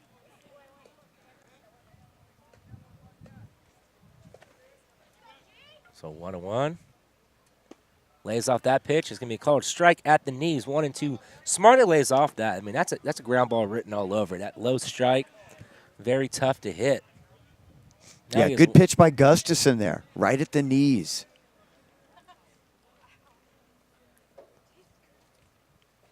Going way outside, 2-2. And it looked like Duncan, he stood up and moved outside the strike zone, telling Gustafson, hey, get this thing way outside. Make him chase it. So 2 balls, 2 strikes, 2 outs. Falcons looking to add to their 3-0 lead. Here's a pitch. That is high, ball 3. Good take there by Webster. Once again, he works another full count. He had a full count back in the 3rd inning, last inning, where he actually got a single. So, and Gustafson cannot afford to walk him, nowhere to put him. And 3-2 count with 2 outs. Runners are going to be on the move. And he lifts this one out into right center field. Long run. And that ball gets down. 1 run is in. 2 runs are in. 3 runs are in. And Webster's just going to trot to second base with a bases clearing double. Well, he had a little collision with Aaron Oakes, the first baseman, as he was rounding the bag. Their feet kind of got tangled up. That's why it took him so long to get down to second base. Oh, man. But he just ripped that one. What an excellent at-bat right there by Garland Webster. Down 1-2, works the count full, gets an outside fastball, and he goes with it right at that 370 sign, right between the center fielder and right fielder. Couldn't have hit it any perfect. And, man, those are 2 big swings from him today, and he's flirting with that warning track all day long. Yeah, he got under it just a little bit. I thought Timmy and Hughes might have a play with his speed in center field, and he got a pretty good jump. But the wind just kept carrying that ball. No opportunity for Hughes to get there and try to make a spectacular catch. So Webster, as he's done all season, comes through with runners in scoring position And Falcons now double their lead from 3 to 6. And it looks like Gustafson is going to stay on the mound. And Stover's out there talking to the base umpire, Bill Swanson, because like you said, Webster rounded first base, got tangled up, looking for that extra base. Yeah, because it really slowed him down some. He was just jogging to second base because I was like, why isn't he hustling that hard? Then you saw that because I had my eyes on the outfield, so good call there by my partner. So now it brings up Bo Single. He's seen 2 pitches. They both hit him. So let's see if he can get a hit here. At least see 2 pitches without getting plunked. No, and he hits this one out in the center field. Hughes is under it. Makes the grab for out number 3. So Solano gets 3 off the bat of Garland Webster, and we're heading to the top of the 5th.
So top of the 5th, you get a good shot there of some of our crowd here today at being Louisa Yarbrough Stadium.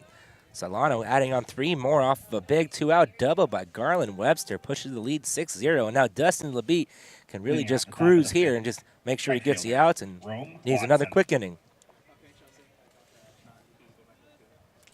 Pretty good crowd here on a Thursday afternoon, late in April. First pitch is low. For ball 1 to Rome Watson. He struck out looking in his first at-bat.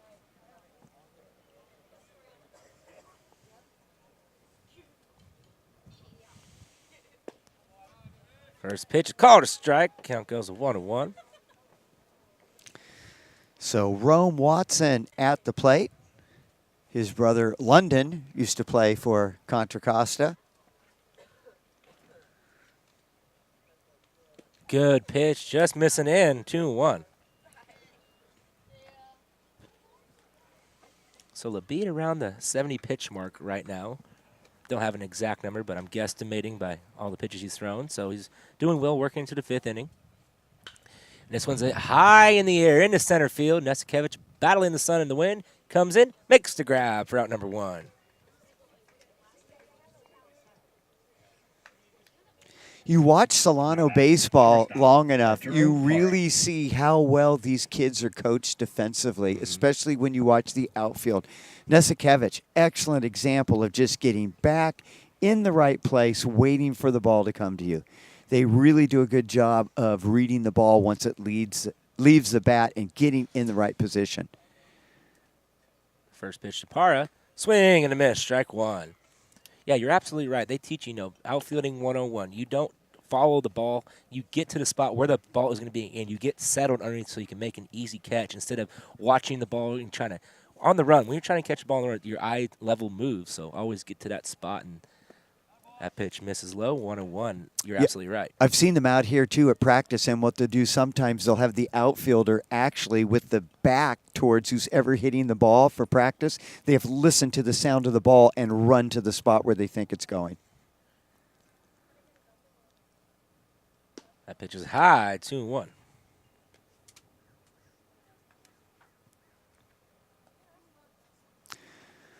So Contra Costa trying to get untracked offensively. They've only scored 4 runs against the Falcons in their 2 previous meetings. Lenny to field it, backhand, flips it over to first for out number 2. Good play by Josh Lenny. Smartly, no slow hit ball. You know, he could have fielded it squared up, but recognizing a little bit of speed from Parra, just backhands it so he gets it out quickly for a little flip. Textbook. Now it brings up Timian Hughes, 0 for 2 today, with a strikeout and a flyout. So Labite trying to go for another 1-2-3 inning. Did give up a base hit in the last inning, but Quijada helped him out by throwing out the base runner attempting to steal. First pitch is high, ball 1. And he's retired the first 2 guys here in the 5th.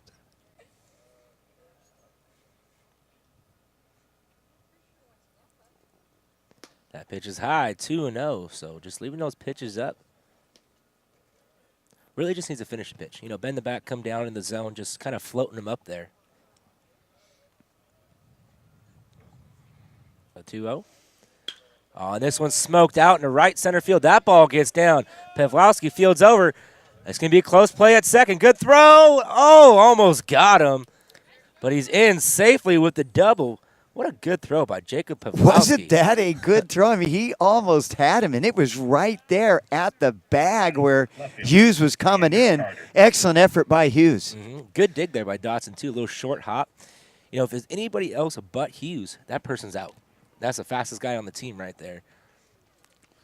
So Pawlowski showing off his arm there. Excellent throw, and he was deep in right field. I think it was just a laser right on the line. He couldn't have thrown it any better. Well, Pawlowski, former pitcher, actually pitched for the Falcons last year. First pitch to Carter's low, ball 1. So Contra Costa has a chance here to at least get 1 on the board and make it a 5-run game as they're trailing 6-0 here in the top of the 5th. Well, it's the 3rd time they've had a runner in scoring position, just have not been able to cash in and get that run home.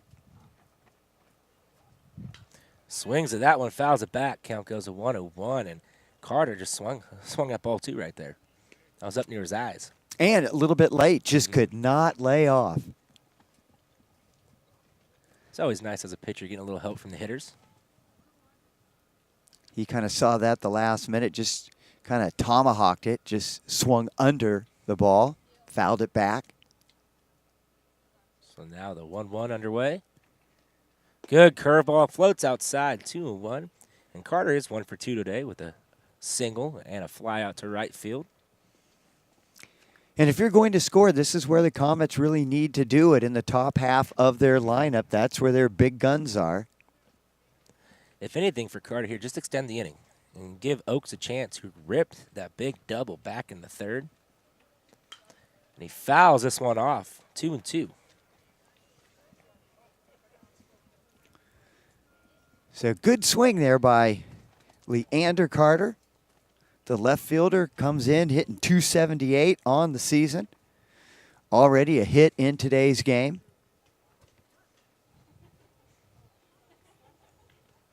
Carter, of course, sophomore out of Sacramento. Labite comes set, checks a runner. The 2-2, checks back, throws it over. Good move. Once again, very impressed with his pickoff moves today, keeping the runners close.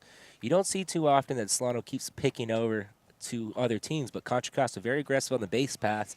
It never hurts just to throw over. Just make sure it's a good throw. You don't have to get him, but just put in the mind, I'm not afraid to go that way, so keeps the runners on their toes. It was almost like Hughes was daring him to throw. He takes off in the dirt. Quijada bobbles it, smartly lets it go, and that's a stolen base for Timian Hughes. He just had a feeling he was going there. Yeah, like I said on the pitch before, it was almost like he was daring Labite to get him back to second. You're not going to throw over? Okay, I'm going. Yeah, that was a little curveball in the dirt, and good job by Quijada. He didn't get a good grip on it, but he just ate it. I mean, you don't want to give up an extra 90 feet or a run. And this one's popped up into right field. Pawlowski is under it, comes in, makes the grab for out number 3. So once again, Contra Costa strands a runner in scoring position. Solano leads 6-0 heading to the bottom of the 5th. My name is Dustin LeBee, and I'm a sophomore. Hi, I'm Jacob Pavlovsky, sophomore outfielder, and thanks for watching the Solano College Sports Network.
So bottom of the fifth, Jacob Pavlowski, Jesse Phipps, and Andres Quijada due up in this inning. Pavlowski is 0 for 0 with a couple of walks today. Some really good at-bats from Pavlowski as well, being very patient up at the plate. And he's really played well in right field today.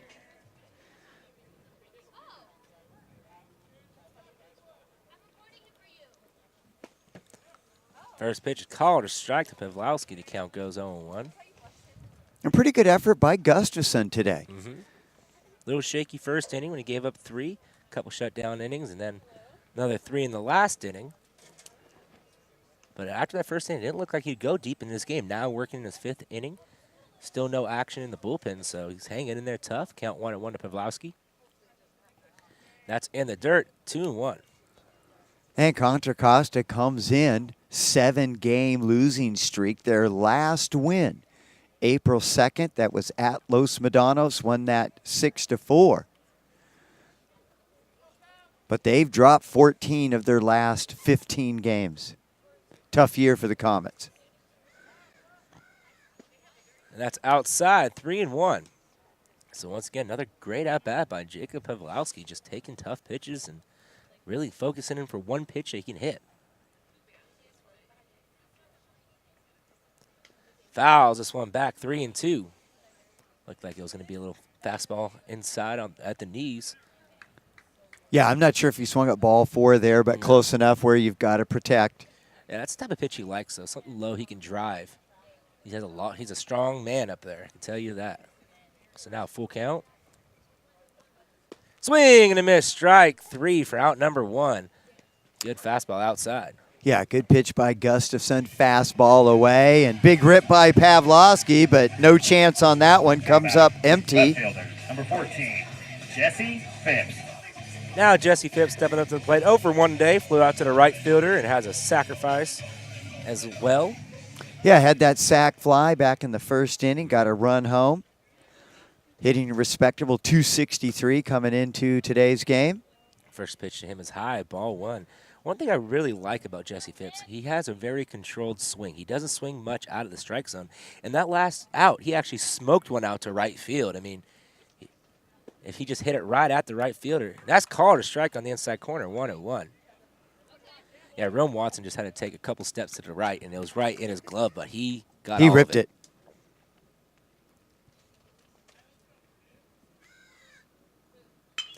Oh, and this one's coming down in center field and is caught by Hughes for out number 2.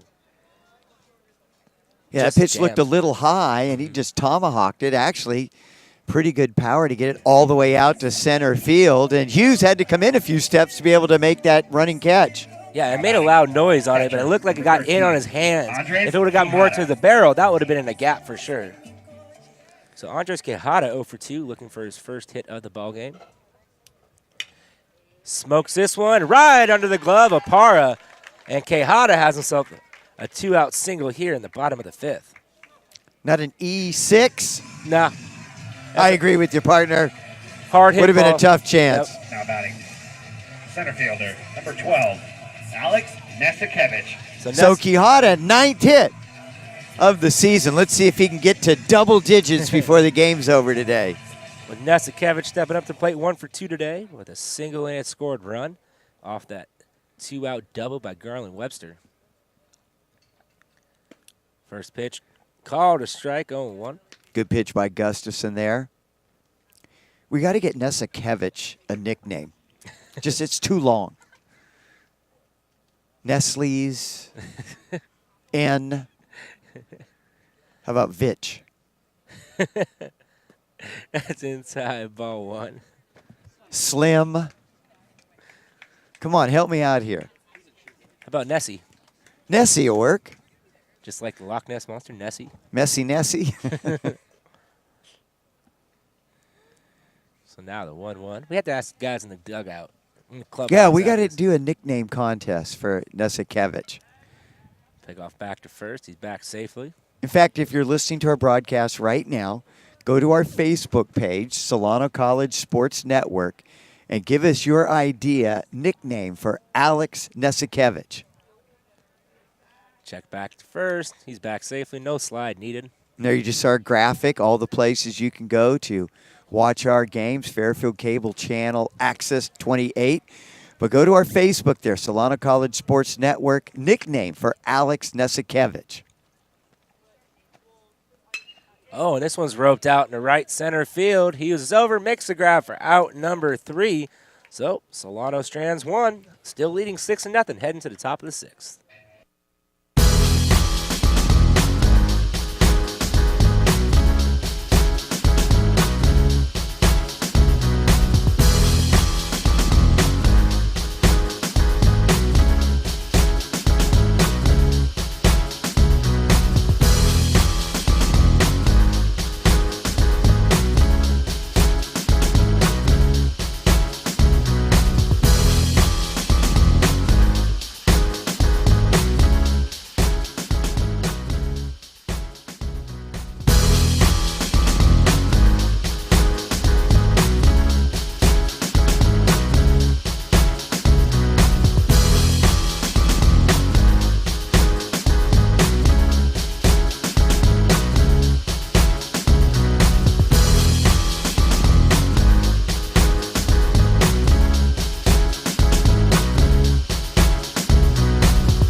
Top of the 6th inning. Solano still leading 6-0, and Dustin LaBeat out for a 6th inning of work with the 3-4-5 hitters coming up for the Contra Costa Comets. Aaron Oaks leading off. He's 1 for 2. Had that double back in the 3rd, and it was a long double. Made a statement with that one. There you had a look at the Contra Costa dugout. They finish things tomorrow.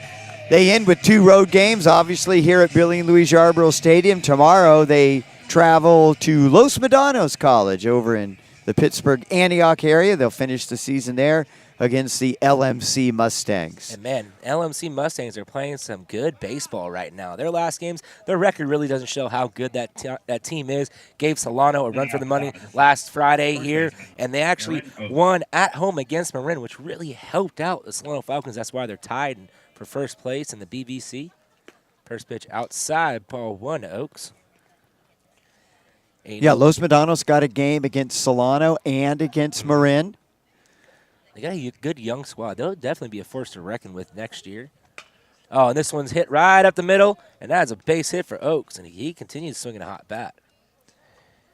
And then going into tomorrow, Marin will be at home against Laney, and that will be another big game. As we all know, Laney's hot right now. Yeah, they beat Solano 9-6 last Tuesday. Third baseman, Antonio Strouder. I think they have a win streak going. It might be 6-7 games in a row, so that's going to be a tough game for Marin.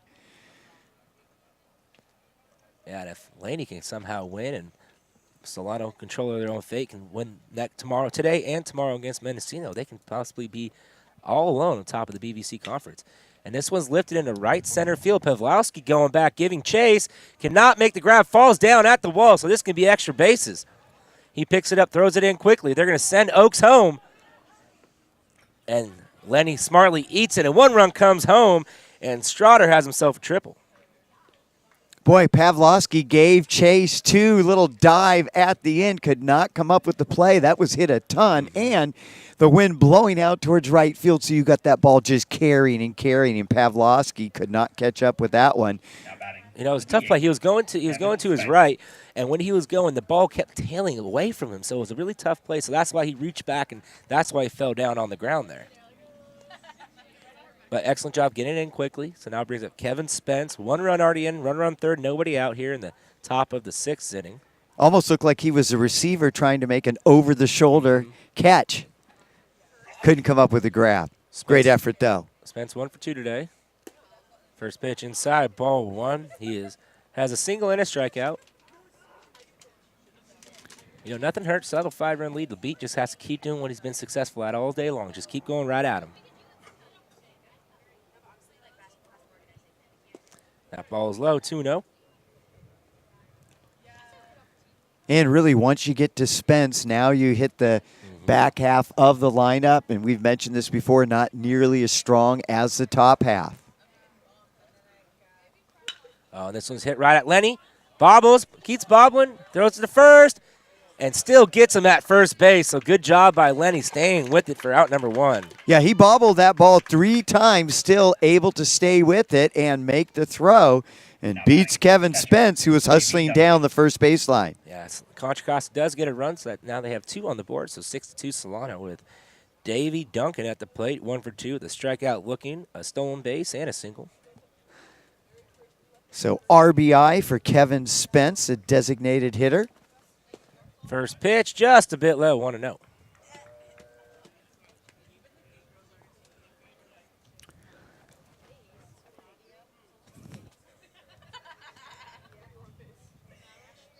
Now the 1-0 underway.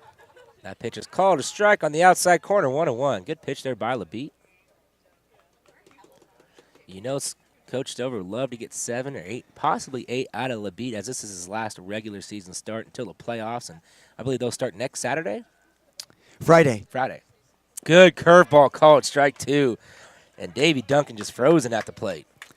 Yeah, Solano should find out on Saturday what the playoff pairings are, and even if Marin wins out, they end up tied with Marin. Good curveball, just gets a piece of it, 1-2. Boy, that was a big pitch by LaBeat. But if Solano ties with Marin, they still win out. They have a very good chance of still hosting a home playoff game. Yeah, Solano with a 22-12 overall record. Very good record. I mean, all based on the RPI rankings. Especially at number 7 in Northern California. Good curveball once again, hit to Lenny. Lenny fields this one cleanly, flips it over to first for out number 2. Now, the state rankings are different from the RPI rankings. Yeah. And the RPI rankings are what they'll go by. And essentially, the top conference winners of the 6 conferences, automatic home playoff berth. That leaves 2 teams remaining who will get the at-large bids. Solano right now is lined up with Santa Rosa to be one of those 2 teams. Now, with the RPI rankings for the viewers at home, it's similar to college football, so that you have a tougher schedule. Based on your schedule, quality opponents. And that always helps Solano because they play such a tough non-conference schedule at the beginning of each year. Yeah, looking down, they played San Mateo twice, American River, and Delta twice, who was number 1 in the nation at one point. Santa Rosa, and all as you those, said, San Mateo. A lot of the Big 8 guys, and they're in top, especially in the state of California. Something like we said, Delta number 2 in the nation now, so that gives them a little extra boost for playing those teams early in the year. This one's fouled out of play. It could go to 1-2. And if you look at the state rankings, you can even kind of see who Solano might play. You're looking at the teams that are kind of, 10, 11, 12, might be Mission College. Cabrillo College is in there. So they'll get a second or third place team from one of the other conferences.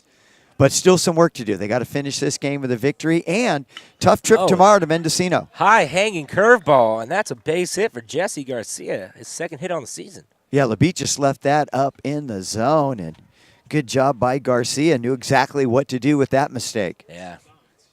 Never want to leave a curveball hanging up. And now Coach Stover will head out to the mound and talk it over with LaBeat. And while we got a little break, let's do a little station identification. You're tuned in to Solano College Sports Network, your home for Solano sports. You can check us out on the Fairfield Local Cable Access Channel 28, our YouTube channel, youtube.com/Solano College Sports Network, our Facebook page. Go and give us a like. The Solano College Sports Network, our Twitter feed at SCC_Falcons. And hey, we even got Instagram at SCC_Falcons, where you can see all the behind-the-scenes pictures we do before our production and in the clubhouse and get some interesting pictures there. Yeah, check out Instagram. You'll get to see a picture of Twinkle Toes doing a little swing dancing. We got to get one of those in there now. Little do-si-do. Oh, wait, that's square dancing. That's different, right? Yeah, I don't think there'll be any of them on. You do any of the do-si-dos? With the little tush-push? No comment on live television right now. So Rome Watson up at the plate. First pitch to him is just a bit low. Count goes to 1-0. Oh, we have actually a pinch hitter. It's Alan Ressler up at the plate. Yeah, one of their starting pitchers also plays some left field at times. So maybe going to the lefty-righty matchup with a runner on. Swing and a miss. Strike one. Good pitch by LaBeat right there. Yeah, so we say Marin, Solano on top of the BVC, but Folsom Lake really has a late charge now at 14-9 in the conference, and that's a team all of freshmen new to the BVC. What an outstanding year they've had. Yeah, and with that 22-13 overall record, good chance that they'll also get into the playoffs. Good block by Kahada there. Count goes to 2-1. And Napa was on top of the BVC conference early in the year, and they kind of hit the late season skid. Now at 20-10, 18-16, but they're still on the cusp of possibly making the playoffs as well. So the BVC could potentially have 4 playoff teams coming out this year. Yeah, I think it'll be tough for Napa. We'll have to wait and see, but definitely Folsom Lake, good chance of getting in. And there's a good pitch on the outside corner, 2-2. But what a turn of events! I was looking at the Big 8, and only 2 real teams stand out. One of them was Delta, and I believe it was San Mateo. But the problem is, San Mateo isn't in the San Ramon. I'm sorry. Yeah, who? Not San Ramon. Santa Rosa. Yes. There we go. A lot of the Sands, they all sound the same. And they have a lot in that Big 8. Runner on the move. Quijada throws down to second. Good throw. Oh, goes under the glove of Dotson. So that's a stolen base for Jesse Garcia. Yeah, would have taken a perfect throw to get him, and that was almost perfect. Just up, just another couple inches right there, and I think they have a chance. So now it's full count to Alan Ressler. LaBeat really needs to bear down right here and get out of this inning. Already 2 runs in. You want to eliminate the big inning, up by 4 right now.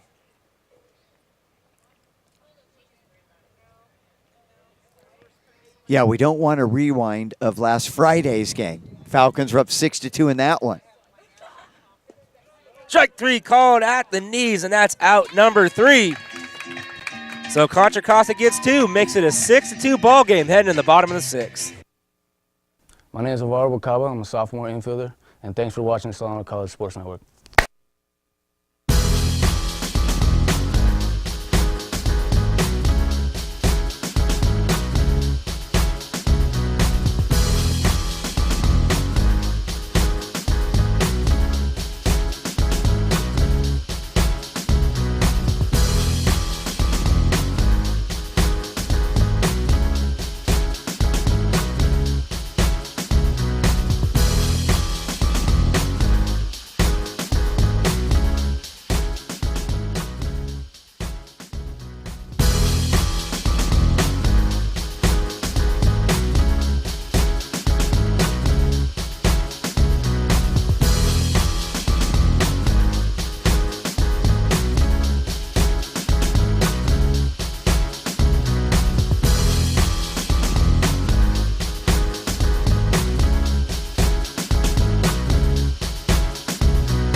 So bottom of the 6th inning now. Solano leads 6-2.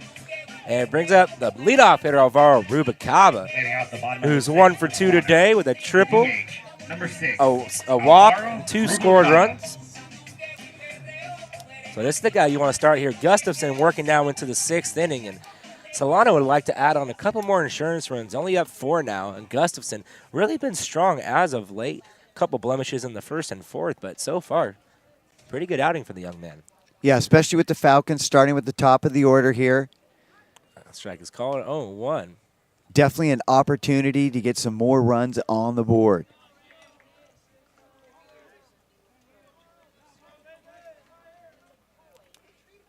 This one's fouled and goes into foul territory. Maybe in play, but it's going to go out of play. Count goes quickly 0-2. Davy Duncan going over, giving that one a look, but no chance as it sails out of play over behind the Contra Costa dugout, first base side of play. Well, this will be our last regular season baseball game. Boy, you look at this whole year for Solano College Sports Network starting back in the fall. It's gone fast. Yeah, very quickly. We've covered a lot of games this year, especially this semester, and our whole crew doing an outstanding job as that ball is in the dirt 1-2. Yeah, we looked at the schedule at the beginning of the year. How heck are we going to do all these games? Hey, we always find a way to get it done here. Almost there. Next weekend should be fun with both the Solano softball team and possibly the baseball team, both hosting playoff series. Oh, good hit by Rubicaba. Just went with the outside pitch for a leadoff single.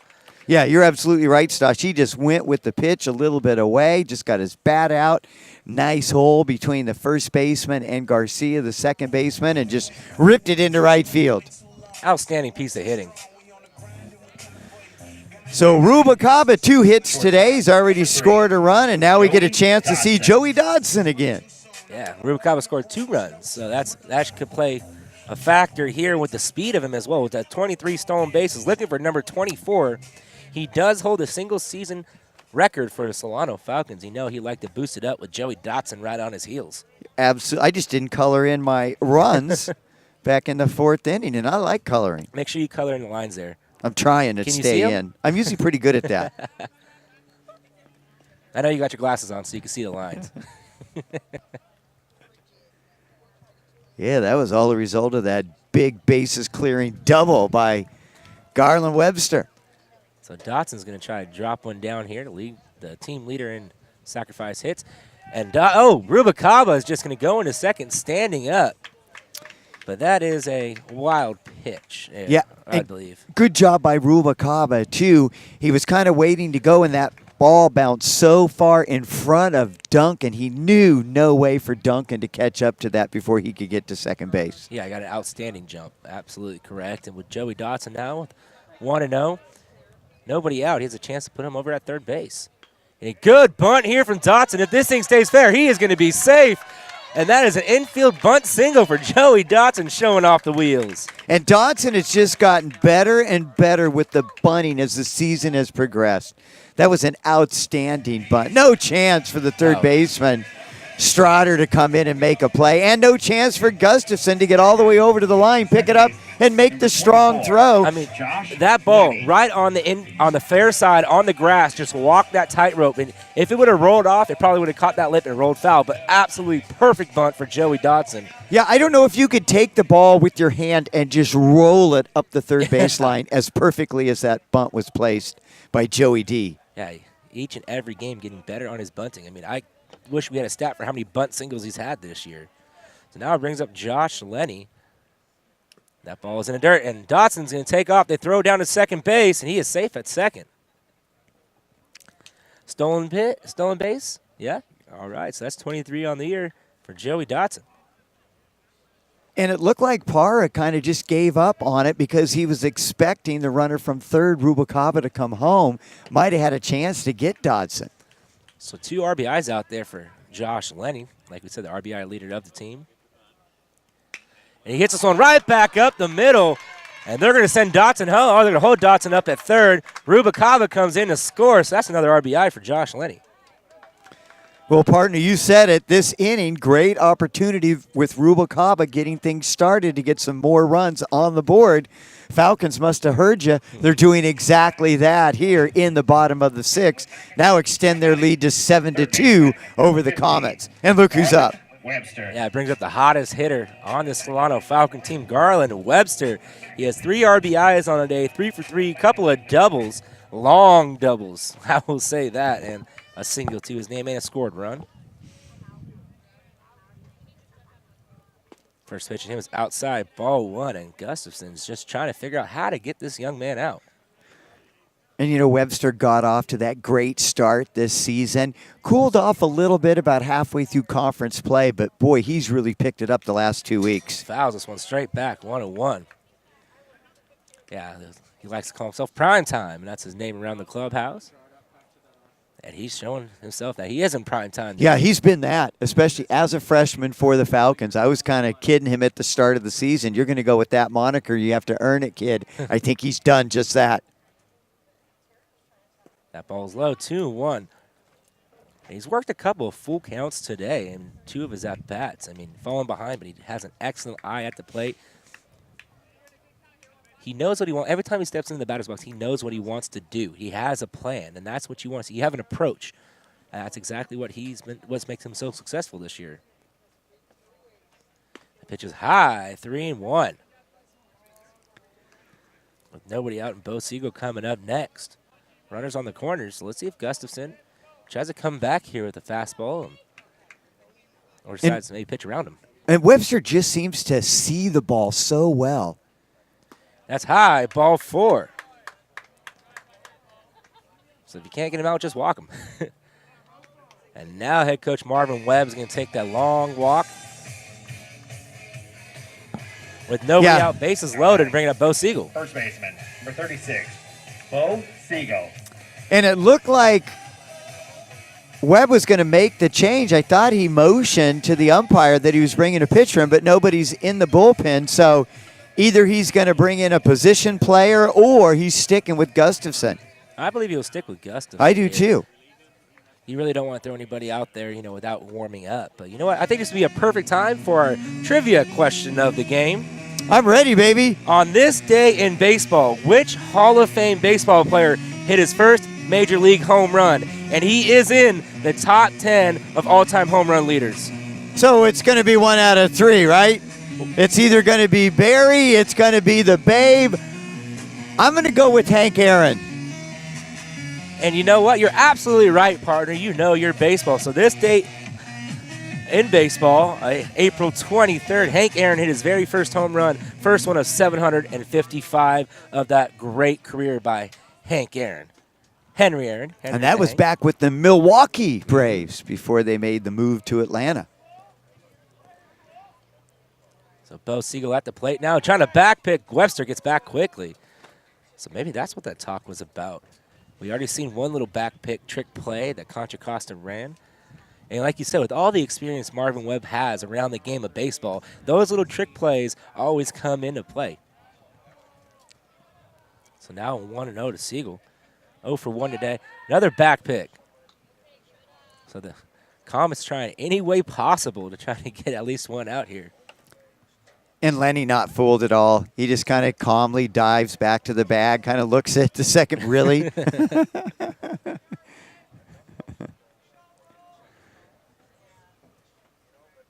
Swing and foul tip. Count goes to 1-1. And Bo saw a high inside fastball. And he wanted to take that one over the fence. Yeah, he was going grand slam on that swing.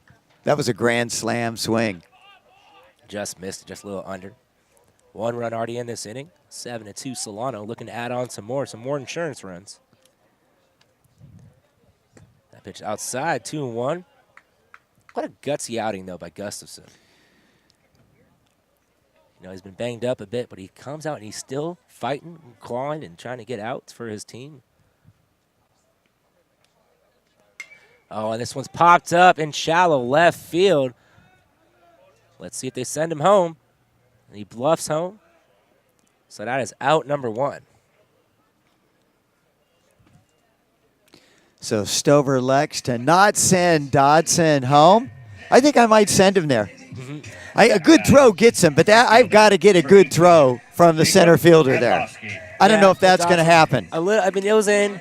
you had no outs. Now it's one out. Yep. Maybe in this situation, then you send him home. But you do not want to make that out at second. Have a double play. So bring up Jacob Pawlowski, who's 0 for 1 with a strikeout, couple walks today, who's been swinging a hot bat as of late. That's why I'm sitting here. Oh, swings at the first pitch, fouls it off. And, man, that was a good pitch to rip, too. I just wanted to see Dodson run again. He's fun to watch. So bases loaded, 1 out, 0-1 count to Jacob Pawlowski, looking for his first RBI of the game. And this one's hit. Oh, bad bounce, and that's a single. 1 run comes in, and they're going to wave Lenny home.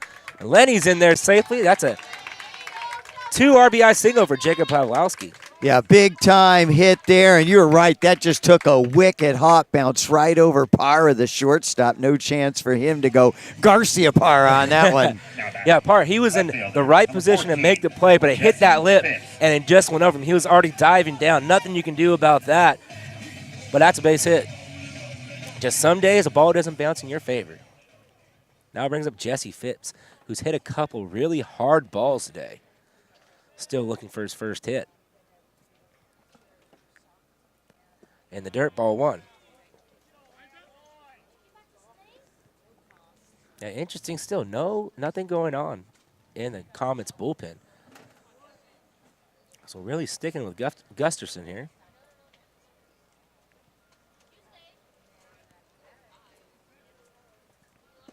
And that is called a strike on the inside corner, 1-1. Boy, that's the second time Gustafson has got that call pitching inside to Phipps. Yeah, well, Phipps really likes to crowd the plate. And when you crowd the plate, that inside pitch is you try to bait pitchers into throwing inside for especially pull hitters. Oh, and this one's hit high and deep into right field. That ball gets down. 1 hops the wall. So 1 run's going to come in. They're going to hold Pawlowski up at third. So that's an RBI double for Jesse Phipps and finally gets one of his hard-hit balls to fall. Yeah, absolutely right. He ripped that one again, but that time no chance for Carter, the right fielder, to catch that one. Hughes was giving chase from center field, but with the wind again, that ball just kept carrying. No chance there. Big time hit by Jesse Phipps. And now looks Marvin Webb heading out, so Gustafson's day is done. There is going to be a pitching change.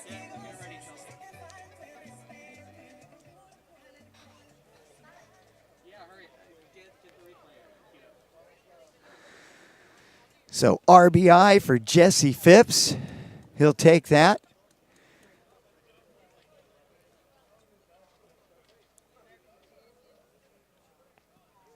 And so Gustafson just walked off the mound. So he's going to try. I'm trying to see who he's trading with. It looks like it might be Antonio Strader, the third baseman. Trying to see who Coach Webb's going to give the ball to.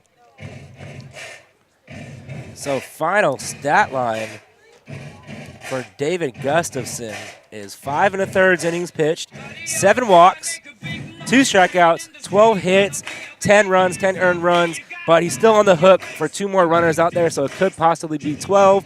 So we'll see if the relief pitcher can come in and do his job and get out of the jam. So I think it's going to be Antonio Strader, the third baseman.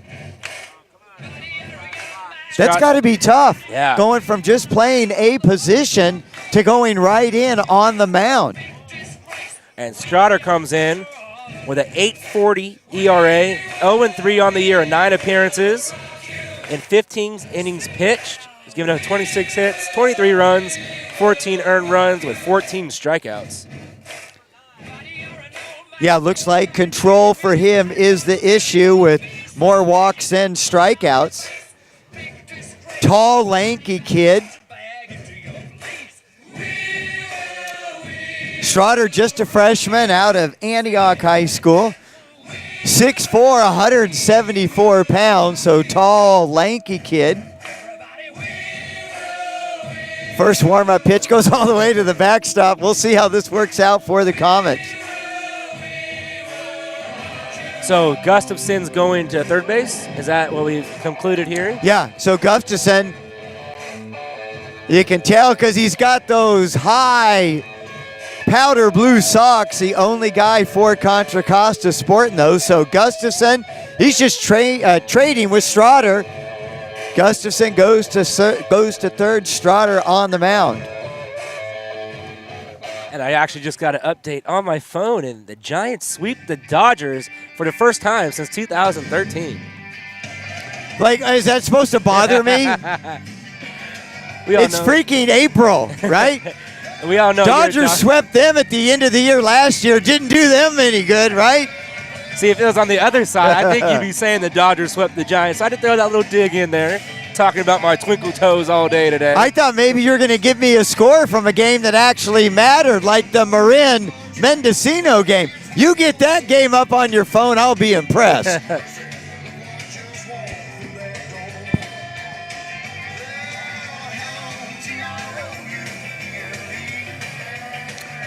Well, it looks like Strader is as ready as he'll ever be.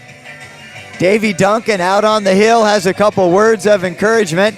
There you get a look at Gustafson. Now he's going to be taking over at third base. And Andres Quijada, El Gato, the freshman catcher, coming up to the plate. Yeah, with a couple ducks on the pond at second and third. 1 for 3 today for Quijada, so he can add on a couple more here, and you know he'd love to get another hit. A couple more RBIs add on to his total this year. So our first look at Antonio Strader today. So big sixth inning here for the Falcons. First pitch in there, called a strike, 0-1. Nesikevich is on deck, and if he gets up, and possibly could with just one out here, Falcons would bat around here in the sixth. Swing and a miss, strike 2, and Strader has some good velocity, little sidearm action. Yeah, he's got that tall, lanky frame and just kind of whiplashes the ball. You're absolutely right. Pretty good velocity, and he's got Andres Quijada in a hole, 0-2. Oh, and this one smoked right back up the middle for a base hit. And they're going to hold Phipps up at third. Quijada, long round around first base, and that's an RBI single for Andres Quijada. And Quijada, he was just sitting on that same pitch. Strader threw him 2 fastballs. Okay, throw me another one, kid. I'm ready. And he smacked that one out to center field. Gets himself an RBI as well. Number 12, Alex Nesikevich. And down in the bullpen for the Contra Costa Comets, it looks like Randy Rudolph starting to get loose, a left-handed pitcher. So now Alex Nesikevich, 9th batter to come up in this inning. First pitch called, a strike at the knees, 0-1. Randy Rudolph, local kid, played a couple years at Fairfield and then over at Rodriguez as well. My alma mater. So now 0-1 to Nesikevich. That pitch is low, 1-1. You know, even in his warm-ups, that's all we see from Strader. It's just nothing but fastballs. And I know Quijada definitely took notice of that. That's all he was seeing was fastballs. So sit on the fastball, grip it, and rip it. We know Solano can hit the fastball. First and third. Oh, that's a good base hit by Alex Nesikevich. Just went with it. And that's an RBI single for him. Boy, another example of a Solano hitter just going with the pitch. We saw Rubalcaba do that on a base hit to right. You see Nesikevich do that on a base hit to left. Now batting, the DH, number 6, Alvaro Rubalcaba. So now Rubalcaba coming up for a second time in this inning. He started this inning with a leadoff single, advanced on a wild pitch to second base, and then came in to score. Rubalcaba, Dotson, Lenny, and Webster to start off this inning all came in to score, and that was the key to this inning. Well, 6 innings, 6 runs on the board. First pitch of him was called a strike, 0-1, so. And you said it, this was the inning for Solano to really take advantage of where they're at in the lineup, try to put this game away. Good job of doing that. That pitch is low. Oh, it calls it a strike, 0-2. Maybe a little gift there as the game is pretty much blown open now. David Gustafson. I think when the ball hit the dirt, the smoke kind of blinded the home plate umpire from seeing that pitch. Oh, and this one's hit. Perfect piece of hitting by Rubalcaba to the other side. And they're going to hold Quijada up at third. So that's Rubalcaba's second hit this inning. Now Joey Dotson coming up once again, bases loaded, 1 out. And like I was trying to say, David Gustafson, 12 runs on the day. So that's final. Now batting, Shortstop, number 3, Joey. So Rubalcaba, 2 for 2 in the 6th. Yeah. Not too shabby. And both to the opposite field. He sees that outside pitch, and he just goes with it. And that's why Rubalcaba's batting up close to 400. After this game, I think he might be flirting with that elusive 400. Now here's a question for you. Who is the single-season batting average leader, and what is that stat? For who? For Solano. Who has the highest batting? Oh, this one's chopped to third. Gustafson could not tag him. Everybody is safe. So that's an infield single for Dotson. I'm going to guess either Tommy Pavesi or Vic Varante. And we're talking about single season? Batting average. That's going to be Tommy Pavesi. What was He the led the average? state in 2008. Give me a guess. 417. Nope, higher. 450. 455, baby. Wow. That guy was a one-man wrecking crew. Oh, 2008. Stats are just off the chart. So the first pitch to Lenny, he fouls it off, 0-1. He had 204 plate appearances. That's also a record. He scored 47 runs, had 80 hits. I mean, you look at Rubalcaba coming in, he's got 57 hits. Okay, that's pretty good. Now you look at Tommy Pavesi, he had 80. And how many home in a runs single did he have season. that year as well? 17. 17 home runs. Guess how many RBIs he had? Led the state. 126. 74. Let's Oh, not get man. carried away. That pitch is low. Ball 1. 1-1. So base is still loaded for the RBI leader, Josh Lenny. Had a single earlier this inning and an RBI. Yeah, Scored Tommy Pavesi, best hitter I've ever seen come through Billy and Louise Yarborough Stadium. Hey, he was inducted to the Solano Hall of Fame earlier this year. Good little slider there. Count goes to 1-2 first. Off-speed pitch we've seen from Antonio Schroeder. And Pavesi was the hitting coach back in 2013, last time Solano went to the Super Regionals. Swing and a miss. Strike 3 for out number 2. Big hack from Lenny there. And now it brings up Garland Webster, who is red hot today. 3 for 3, 2 doubles, 3 RBIs, a couple scored runs, and a walk. Garland Webster. So Garland Back in business.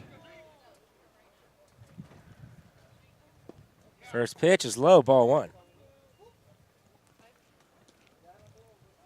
Strider's done a good job, though. Just coming in this inning, he's not walking anybody, just coming in throwing strikes, and especially to move from a position to go right into pitching without not a whole lot of warm-up. This one's fouled off, 1-1. That was a pretty good pitch right there. Nice velocity.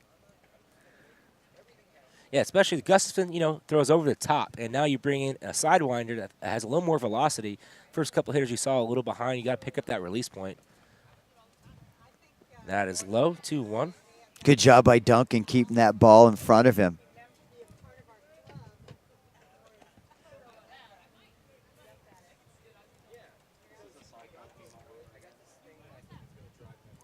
So 2-1, 2 outs, bases juiced.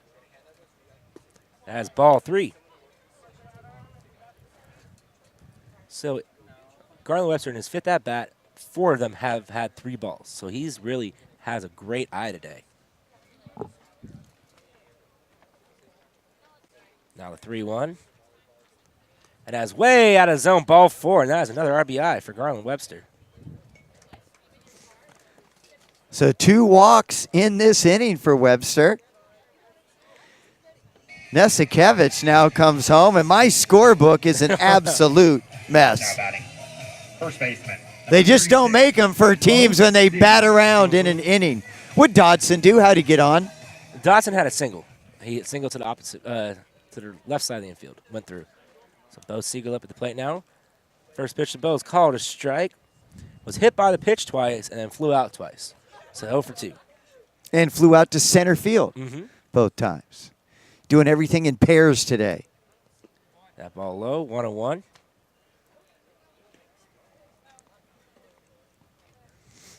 No lead is really ever safe, so you always want to keep tacking on when you can. Good. Right off. And that is a base hit. Everybody's going to be safe. Run will come in, and hopefully Strotter's okay. Yeah, it looked like it bounced off his left knee or shin. He's fine, though. Tough kid. Shakes that one off. And almost a pretty good carom to the second baseman. That was Garcia, but no chance to get an out there. Now they're going to go out and check on him just to make sure Strider's okay. So that's going to be a base hit. Base hit for Siegel off the pitcher's shin. How did Pawlowski? He got on with a single, right? Earlier this inning? Yes. So trying to figure that out here. He had a single. Phipps followed with the RBI double. And then really it's just been a lot of base hits with one RBI. You know, Solano, they really have been going station to station. They're not trying to run it up intentionally. See Stover holding everybody up when they can be more aggressive with a big lead. That's called sportsmanship, and that's what Solano has always been about. But when you have base load and keep having a base hit, you know, you have to score. You just hope that as the Contra Costa, you just get out of this inning without any more runs, damage. Just try to get it out. And Ooh, that got him in the back of the head. And Pawlowski's not too happy about that one. Yeah. And certainly Strider not throwing at him. That ball Yeah. just got away up in the zone. And even though hit him in the back of the head, got the helmet, kind Yeah. of knocked the helmet off. So he looks fine. Now batting. Left fielder. But that's always a scary situation. Jesse Phipps. Don't want to take a baseball to the dome.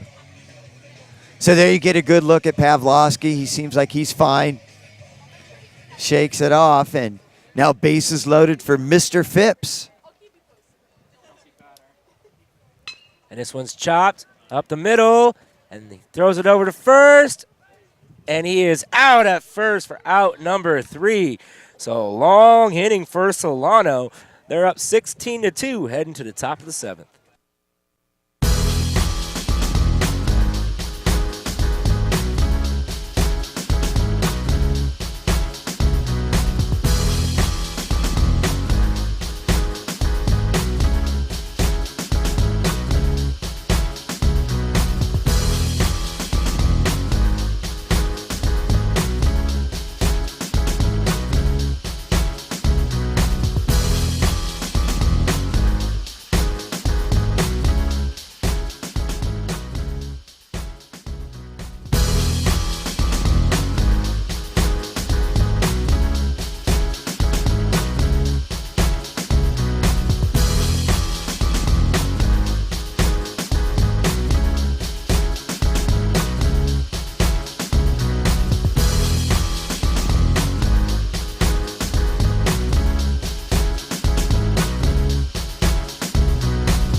So thanks for staying tuned in to the Solano College Sports Network. You get a good shot look into the dugout there. And Solano, a big bottom of the 6th inning, put 10 on the board. They lead 16-2. Dustin LaBeat back out on the mound for his 7th inning of work with Arturo Parra coming up for his 3rd at-bat, 0 for 2 today. Now with this big lead, expect LaBeat just to go right at him, trying to finish quickly. He's getting up in the pitch count, so there is somebody warming up in the bullpen. And this one's hit, and that's going to be a base hit for Parra. First pitch fastball, and that's a single.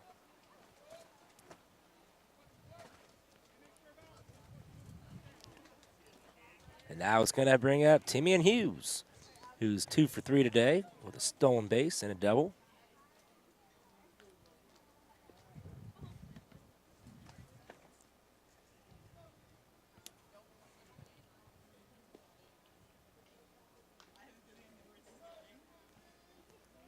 So the first pitch to Hughes.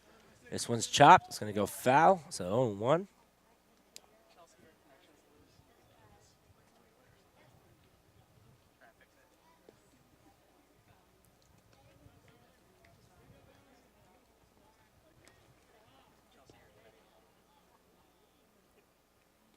So now 0-1 to Hughes.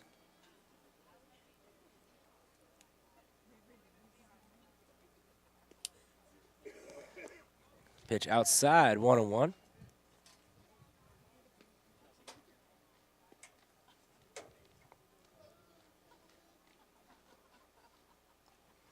So LeBeat really up there in pitches. I think he's over 100 pitches now.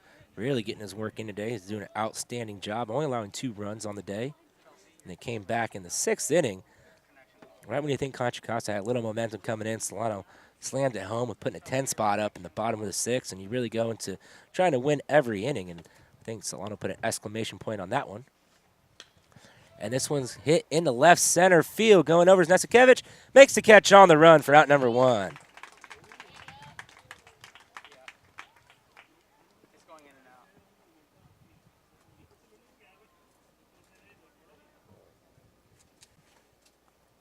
It looks like it's David Hostler down in the bullpen for Solano, warming up. Now batting, left fielder, Leander Carter. So Leander Carter coming up now, 1 for 3 today with a single and a couple of flyouts to the right fielder.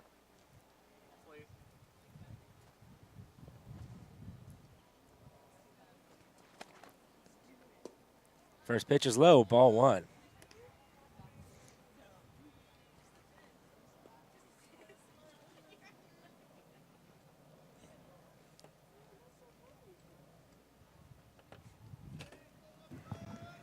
Now the 1-0. High, ball 2. 2-0 to Leander Carter.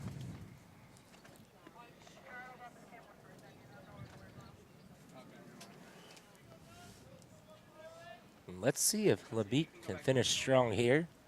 Already up over 100 pitches, as I said earlier. This one's chopped to Webster. Webster to second, to first. And he's safe at first. Good turn, but too much speed from Leander Carter. So he reaches on a fielder's choice. Yeah, we've seen that speed from Carter out in right field. He really can run like the wind. Excellent speed there. Just barely beats out and prevents the double play from getting turned. Aaron Oaks now coming to play. 2 for 3 today with a double, single, and a scored run. He started that rally in the top of the 6th with that single. So he's swinging a bat pretty well this game. Curveball cannot get it to come down, 1-0. Yeah, I'm pretty sure this will be LeBeat's last inning of work.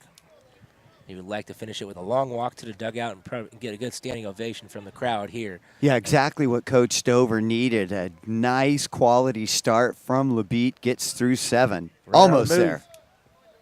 And they just kind of gave up on that stolen base as Carter goes into second. Curveball in the dirt. Up 16-2, you don't have to worry about that too much.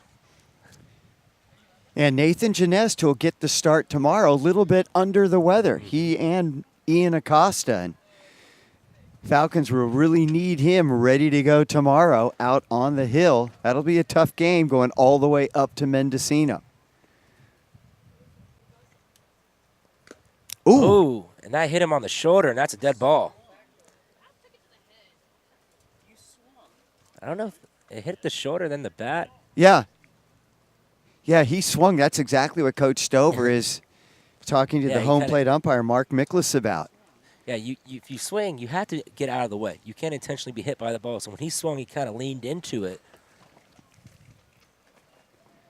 And so appeal by the home plate umpire, Bill Swanson.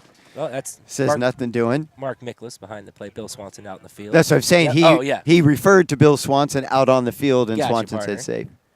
Just trying to help you out over here. Swanson, though, has had a lot of games behind the dish for the Falcons. So Antonio Strader up at the plate now. Had a triple in his last at-bat, an RBI triple. This one smoked. Oh, and that is a base hit, so 1 run's going to come in. And this thing rattles off the wall. And Strader has some wheels, so he's going to go all the way to third with his second triple of the ball game. 2 more runs come in to score. Boy, in Strader, you just see those long, lanky strides. He gets around the bases in a hurry, just eats up yards. And that one was just smoked line drive and just all it rolled to the wall. And every time that it splits the outfielders on the ground, it's a tough play. And guy with speed, I mean, that could almost be a Little League home run as well. Yeah, I was even impressed with Aaron Oaks getting around the bases pretty quickly. Schroeder almost actually caught him. I Yeah. think if Oaks isn't there, Schroeder's going home. He was chugging. Looked like his shoulder was feeling pretty good. Looks like we're going to have a pinch hitter here. Cannot see the number.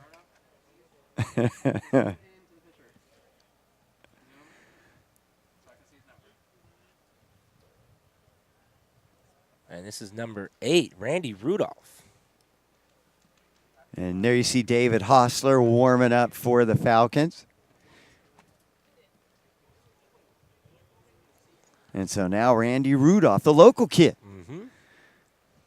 Left-handed hitter, and that might be it for LaBette. Let's see. Stover really taking his time as he heads out to the mound. Yeah, get Hostler a couple more warm-up throws down in the bullpen.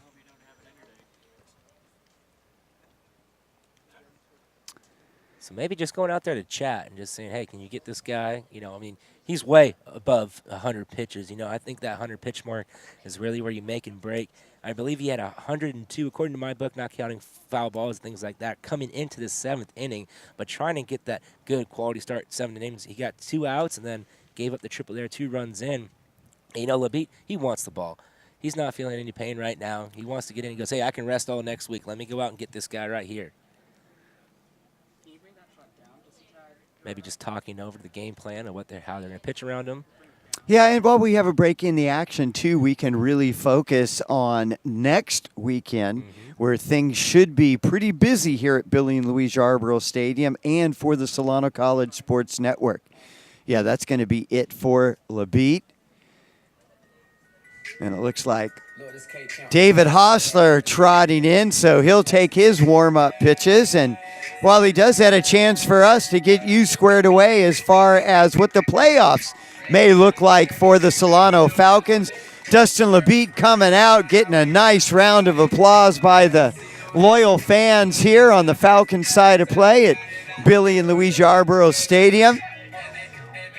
An outstanding job by LaBette, especially coming off that tough loss last week against Marin. And, you know, it was interesting. I saw LaBette the next day, and he wasn't happy with his performance. And the first thing he asked me, when's that game going to be up? You knew he wanted to really take a look at that and see what he could learn. That told me a lot about that young man.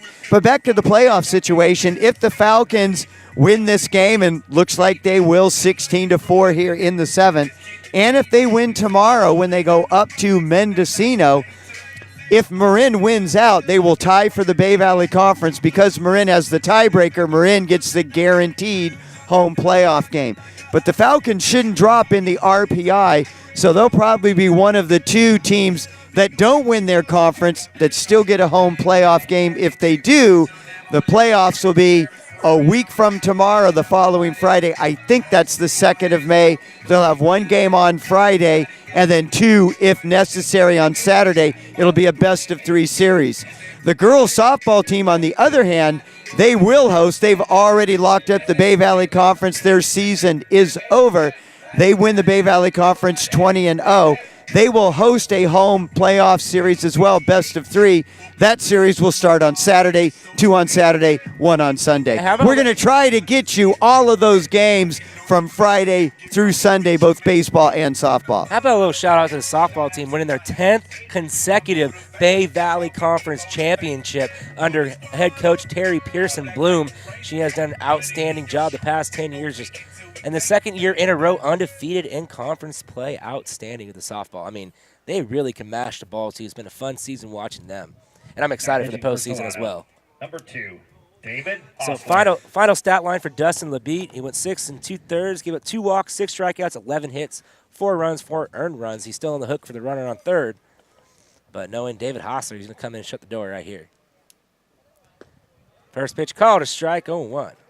Yeah, outstanding effort by Dustin LaBette. And, you know, Hostler followed him in last week's loss to Marin. Started off well in relief, but he struggled as well. Really the only time he's really struggled all season out on the mound. Could not get the curveball to come down 1-1, just slipped out of his hands. I mean, there was a lot of walks and a lot of errors in that game against Marin. I think 7 errors total, my goodness. And on top, I mean, we had a brand new middle infield look with Dotson and Dick up the middle, and first time freshmen playing together in those positions. Swing and a miss, strike 2. And then on top of it, Marin was just banging the ball. I mean, the outstanding plate presence up there. I mean, if it wasn't a ball, it was a strike, and they were hitting it to the outfield. I mean, it was just a carousel. I believe from the 3rd through the 6th, they batted around every inning.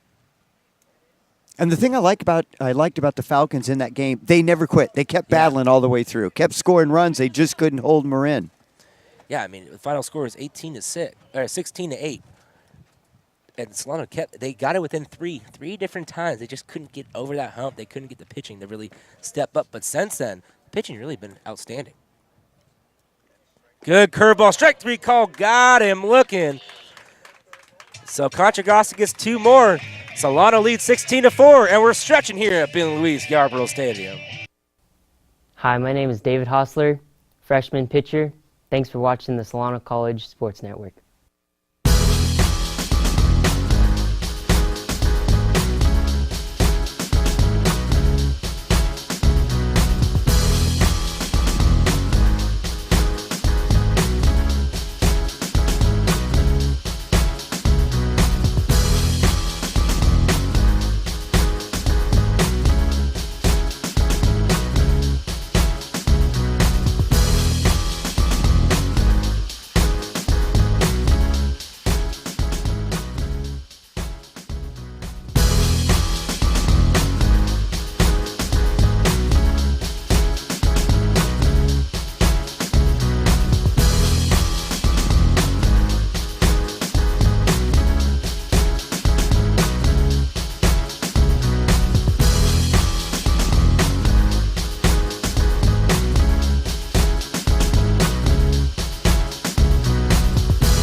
So you get a good shot right there of a couple of the softball girls that are having fun, getting ready for their playoff game. Is that Audrey Jones who hit that? That's Audrey Jones in there. She's talking about that big 3-point shot she made against Merritt College.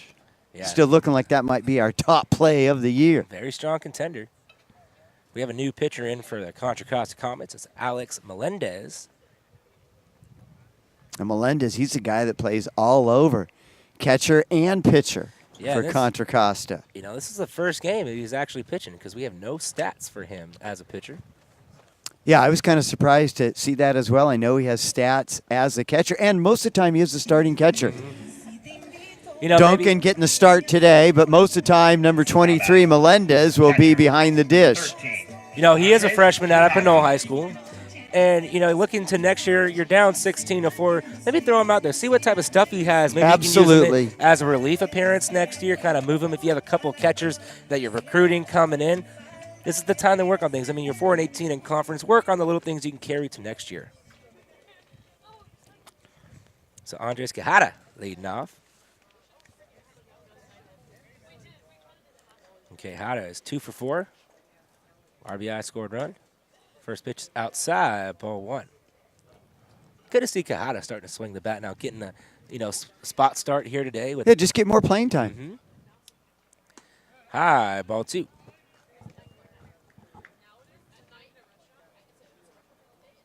But he's really a hard worker.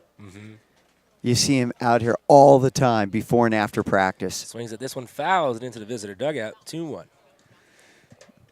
And Rubalcaba's really done a good job taking Andres Quijada kind of under his wing. I mean, that's a big deal. 18 years old, moving from home, Venezuela, South America, coming to the States, new place. And he has himself, and that goes off Parra. Parra throws it over to first and just gets Quijada. Good play by Arudo Parada. Yeah, good job by Parra, just staying in front of that and staying with it. We saw Lenny make a similar play at second a few innings before. Center fielder, number 12, Alex Nesikevich. So Alex Nesikevich coming up. So Nessie, Nelly, whatever you want to call him, we need a nickname for Nesikevich. We need it by the playoffs, too. First pitch in there, count goes 0-1. I think I'm going to talk to Alvaro Rubalcaba after the game and see what he has to say, what we can call him. This one's poked out right in front of the plate. Fields his position, throws it first for out number 2. So good job by Alex Melendez. Now, we have a pinch hitter for Rubalcaba. It's going to be Briar Litz. So Briar Litz getting a chance to get into the game. Briar Litz. And when he's been in, he's been pretty successful, especially with the bat in his hands. Yeah, 389 overall and 470 in conference play. Doesn't see a lot of playing time. He only has 54 at-bats, but 21 hits in those. Yeah, 21 hits, that's impressive. I think earlier this year, if I'm not mistaken, he rattled off in 2 games, 6 straight hits. Could knock it out in 2 games, and then even to that 3rd game, I still believe he went 2 for 3. So he's got some power, too. 5 doubles on the year. He's definitely a good guy you have to have on your bench just in case come in and pinch hit. Can also play first base. He's had a few starts at first, more as a designated hitter this year. That pitch in there, 2-1.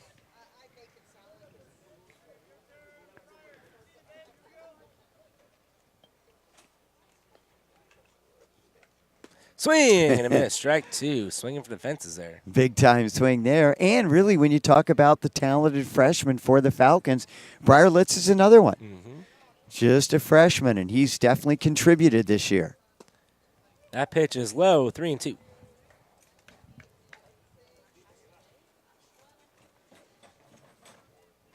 Briar Litz played his baseball at Foothill High School. Also played football as well. And that is ball 4, so that's a 2-out walk to Briar Litz.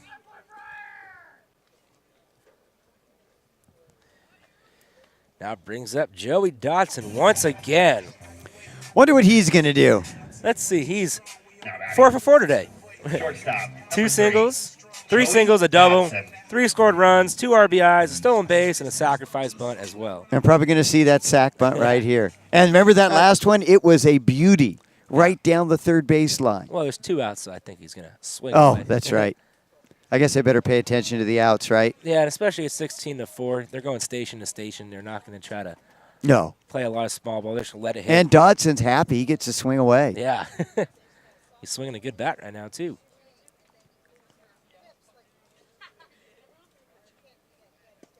Good Although if pitch Dotson inside. lays down a bunt like he did last time, that's a base hit. That was a beauty. Strotter back at third, too, after a little pitching stint. So 2-0. Oh, and he smokes this one out in the right center field. That's going to get down right in front of Watson. And Briar Litz goes first to third, and Dotson has himself another hit. Yeah, good base running by Litz. Never stopped. Rounded that corner, kept going. Clean single by Joey D. So once again, 2 outs. Brings up Josh Lenny, the RBI leader of this team. Already has a couple of RBIs today. Lenny.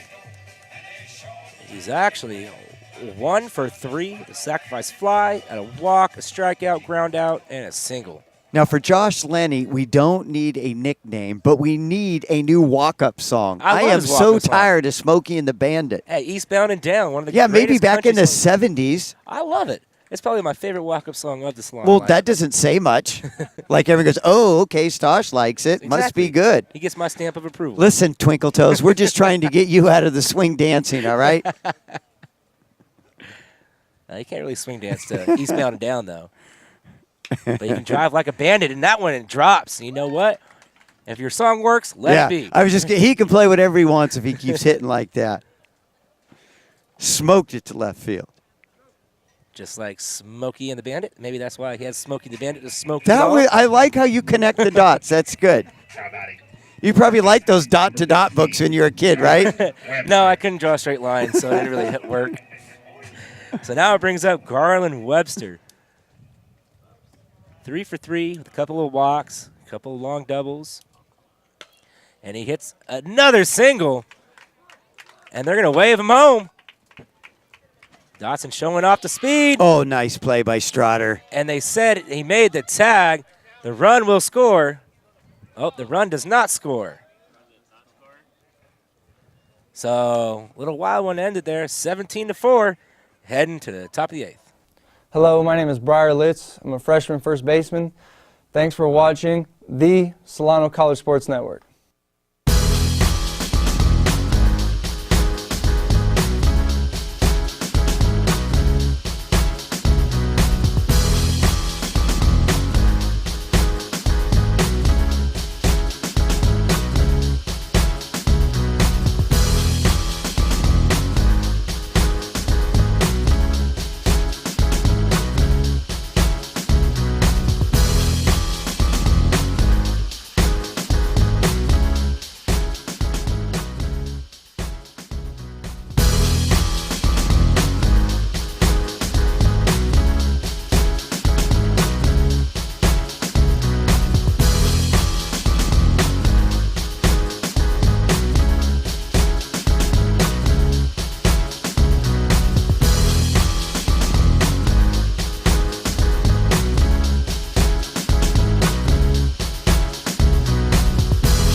So David Hostler will go back to work for the Falcons as we head into the bottom of the 7th. Falcons commanding lead 17-4 over Contra Costa. They're getting close to the score. They won the last time they played them 21-4. Before that, they beat Contra Costa 10-4. So it's been a pretty one-sided matchup against these two teams this year. But still, 2 innings left to play. Top of the 8th, and to get things started for the Comets will be catcher Davey Duncan. He'll be followed by second baseman Jesse Garcia, and then we'll see what happens in the 3rd spot in the lineup if Alan Ressler comes up to hit or not. Catcher, Davey Duncan. So Duncan steps in, does have a base hit. Struck out back in the 4th, grounded to Josh Lenny the last time he was up in the 6th inning. First pitch by Hostler, catches the outside corner for a strike. Nice pitch by the freshman. So David Hostler, another talented freshman. We've been talking about all the quality freshmen on this squad. Hostler, another one. That ball hit sharply, but right to second baseman. Lenny scoops it up and makes the throw. First out of the inning, and now coming up to the plate, Jesse Garcia. Actually, that's going to be Antonio Nobriga coming up to bat in place of Jesse Garcia at second base. So Antonio Nobriga stands in, facing David Hostler. First pitch outside for a ball. Still a bit of a breeze here at Billing Louise Yarborough Stadium. Still blowing out towards right field. One down here in the top of the 8th. Next pitch fouled back. So Antonio Nobriga at the plate, replacing Jesse Garcia at second base. And on deck is Alan Ressler. Hostler ready. And the pitch takes a little off that one, low in the dirt. So 2 balls, 1 strike.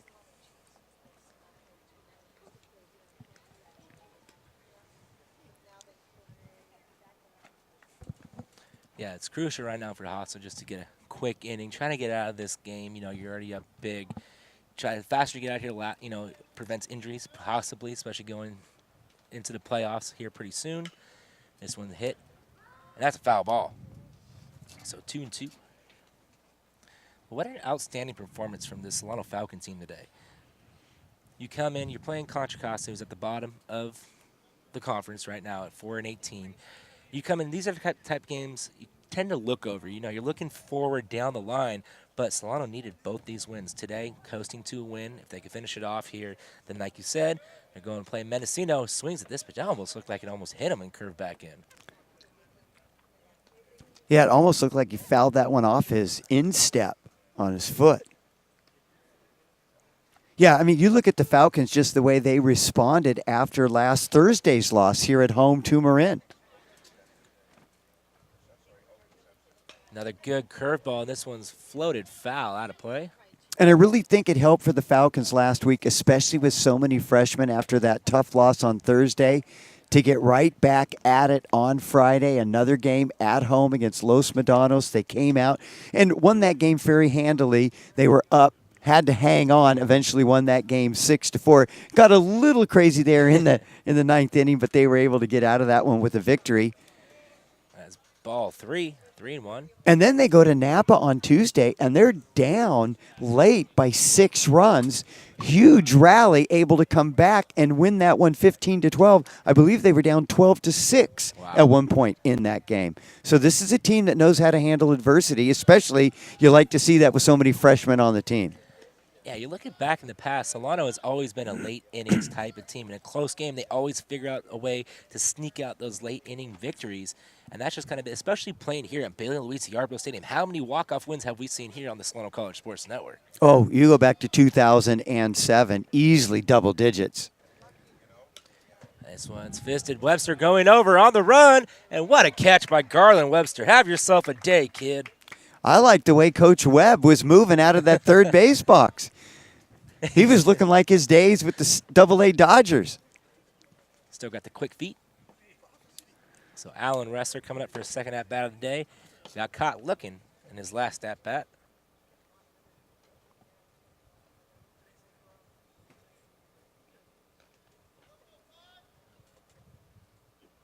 First pitch in there. Called a strike. 0-1. So Contra Costa, they have to end the season on the road here at Solano, and tomorrow they are at Los Medanos. Did not go around. 1-1. Yeah, Los Medanos, like I said, very good ball club, and they are definitely be a force to reckon with next year if their team stays intact. They play a really good game of baseball, and they're never out of it either. I was impressed with Folsom Lake as well, all freshmen, a new team coming into BBC, and they really shocked the world. And standing in the third position right now, 14-9, 22-13 overall. And really, they were winning a lot of games up until they played Solano early in the year, and Solano kind of said, hey. Yeah, not so fast. Yeah, you're not taking our league. This is us. And they kind of have the same colors, too. Mm-hmm. They have that light blue, and they're also the Falcons. Yeah. So I think they had to have a game, say, hey, we're the Falcons, we'll play it for it. And, that just helps out the Bay Valley Conference, adding another competitive team. Ground ball to Siegel, bobbled, and he cannot pick it up, and that is an E3. Yeah, Bo's just got to stay down on the ball, keep it in front of him. And if he just knocks it down, stays in front, Hostler over in plenty of time, they still get the out. Now it brings up Arturo Parra. Arturo Parra. 1 for 3 today with a single.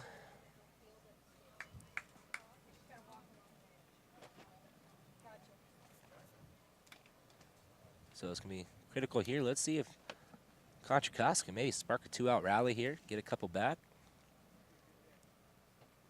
Runner on the move. And they're just going to let him take it, and that's a strike called. That's a stolen base for Wrestler. And you're not worried about that runner whatsoever. If he wants to just take off, let him go right ahead. As he was already jogging to second base before the pitch was even started to go home. Yeah, they're not worried about the next 13 runners. Well, I guess 13. Let's say 9. 9, yep. So 1-1.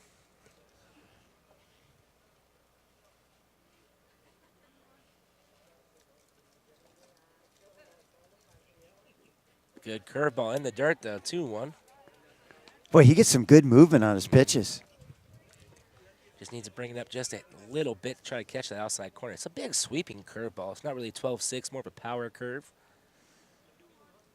But it's all about the flick of the wrist and the grip. That's a good fastball right back to Bo to redeem himself. He steps on the bag for out number 3. So it's 17-4, heading to the bottom of the 8th. Hi, my name is Joey Dotson, freshman infielder for Solano Baseball Program. Thanks for watching the Solano College Sports Network.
All right, we are ready to go here.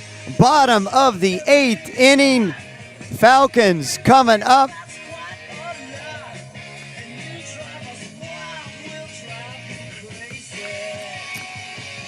So looks like we might have a pinch hitter. Number 23, Connor Dick, will be getting things started for the Falcons. He'll be batting in place of third baseman Garland Webster, who just had an outstanding day today. Coming in for Bo Siegel, partner. There you go. Yep. I know. Next time, don't jam something in your mouth and go, hey, you take it. I was figuring something else out. Trying to get a little more energy from a power bar over here. Yeah, do it in between innings. Not on my time, baby. Well, if you're here and I'm here, doesn't it make it our time? For Solano. Number 23. Mr. Hand. Okay, easy, Twinkle Toes. Mr. Hand. Now, can you quote? Do you know what movie that quote is from? Sean Penn said it. Give me the line again. If you're here and I'm here, doesn't that make it our time? That would be from Fast Times at Ridgemont High, baby. There you go. And this one's hit. The third baseman scoops it up, throws it over to first, and he is offline. So Dick's going to go to second base. That's E5. Oh, he's going all the way to third. What a good heads-up running by Connor Dick. And Alan Ressler is actually in the pitch right now. We didn't see that beforehand. And Melendez went to third.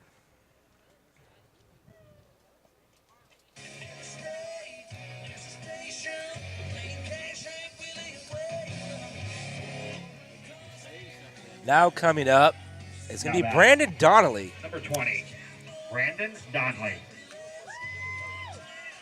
Brandon has a 0 batting average. He's had 6 at-bats with 1 run scored, no hits. So he's looking for his first collegiate hit as well.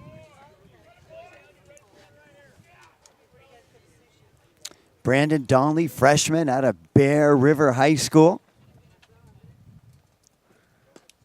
First pitch just a bit outside, 2-0. Yeah, with no outs here, runner on third. You know, it's crucial for these guys that don't get a lot of playing time like Brandon Donnelly. Come up and execute the play, what you need to have happen. And he floats this one down the left field line. Long run. That ball's going to drop in for a bloop single. And he has himself the first hit and first RBI of his collegiate career. So just a bloop single, but nobody can get to it. And so pretty nice. You get your first hit and a run batted in to go along with it for Mr. Brandon Donnelly. Number 14, Jesse Phipps. So congratulations, Brandon. We always love to see that here on the Solano College Sports Network. And he executed, and that's what you want to see from guys that don't get a lot of playing time. Now it brings up Jesse Phipps, who's been absolutely tearing the cover off the ball today. Yeah, he crushed it last time. Finally got rewarded. First pitch out the knees, call a strike 0-1. Yeah, he only has 1 hit on the day.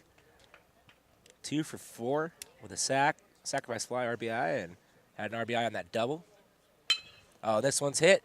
Good job by Donnelly by trying to freeze it, and that actually just saved a double play. Yeah, absolutely right, partner. Good heads-up base running by Donnelly. Just kind of distracted Oaks enough to delay his ability to get to the ball quick enough to get it down to second and then back to first to complete the double play.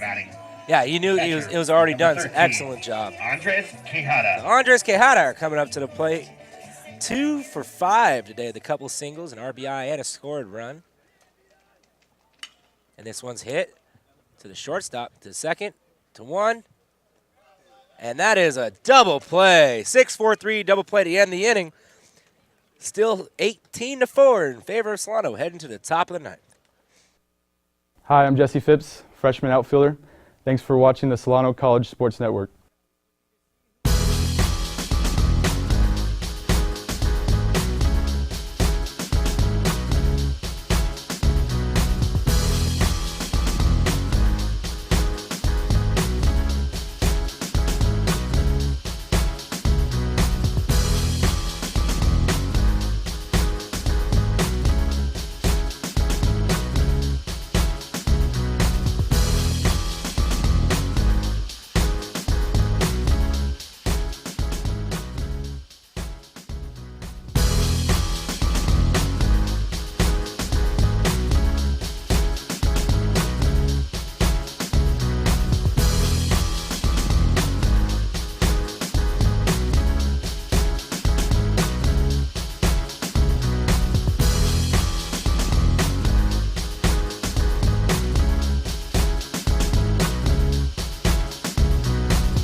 So top of the 9th inning now. Solano up big, 18-4 with the leadoff hitters coming up for the Contra Costa Comets.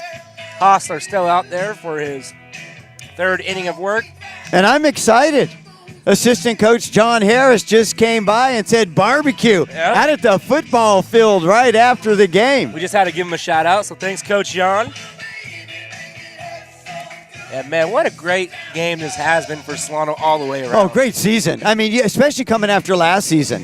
Yeah, last season was really tough, and it was growing pains. It just wasn't your typical Solano baseball season. Bit of an aberration, but, boy, they are back, and they are back bigger than ever this year. Yeah, it was, like I said, growing pains. Last year, they really took it to heart, and they worked hard in the offseason. They really came together. Everybody bought into the system this year. They're all playing for one another instead of playing for themselves. And when you got all your guys in your clubhouse, from top of your roster to bottom of your roster, all pulling for each other, it's the chemistry that wins games. That's the first. You know what you call that? A team. Exactly. Good teams beats good individuals every day. And if this team gets one more win tomorrow along with what should be a win today, that's going to be the 7th Bay Valley Conference Championship under head coach Scott Stover. Wow. Won 6 in a row from 06 to 2011. Outstanding. So 1 and 2 to count now to Timian Hughes, who's 1 for 4 today with a double and a stolen base.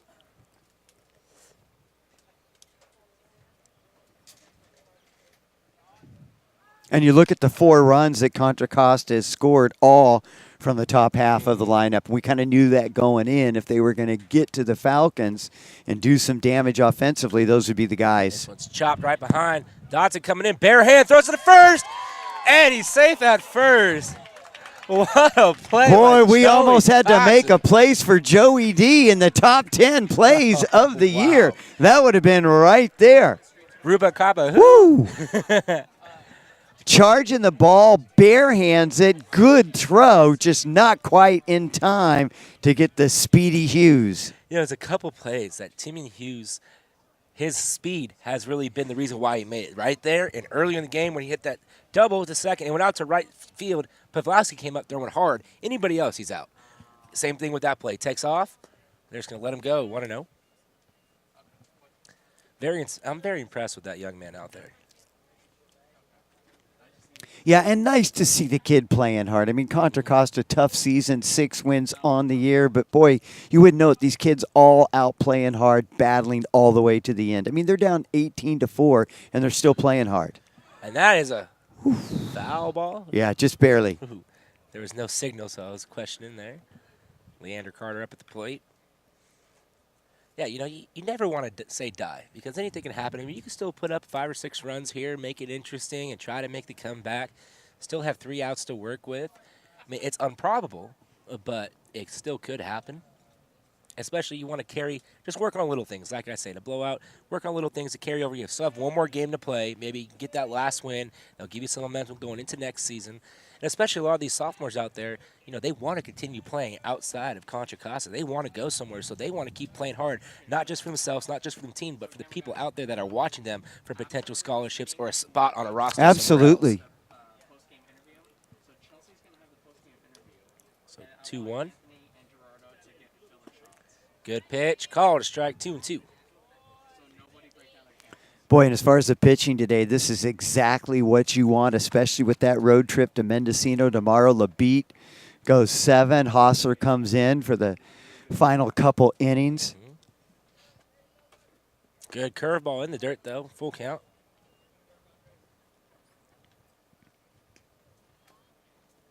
And they'll have fresh arms ready in the bullpen tomorrow just in case Nathan Jeunesse needs a little help. Yeah, it's a good thing they didn't have to pitch Coates, Peyton Tyler today. Chris Ross got a day off, Jay Wagner, so they'll be locked and ready to go for that long road trip. As you said, and this one's hit. Lenny dive in. He cannot make the grab, so that is an RBI single for Leander Carter. Yeah, just got by a diving Lenny. Good effort by the freshman second baseman. So another hit for the Comets, and they get another run on the board. Now it's going to be up Aaron Oakes. He's 2 for 3 today at the Double, single, hit by a pitch, 2 scored runs. He's a big boy, too.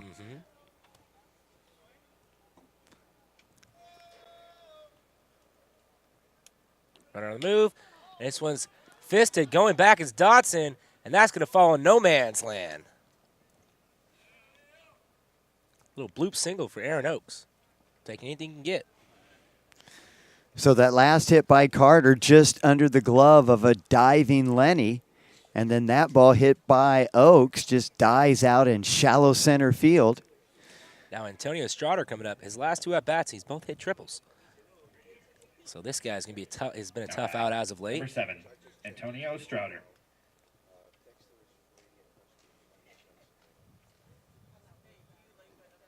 First pitch outside, ball 1. So all 5 runs today have been scored by the top 4 hitters, or the first 4 hitters for the Contra Costa Comets. That's low, 2-0.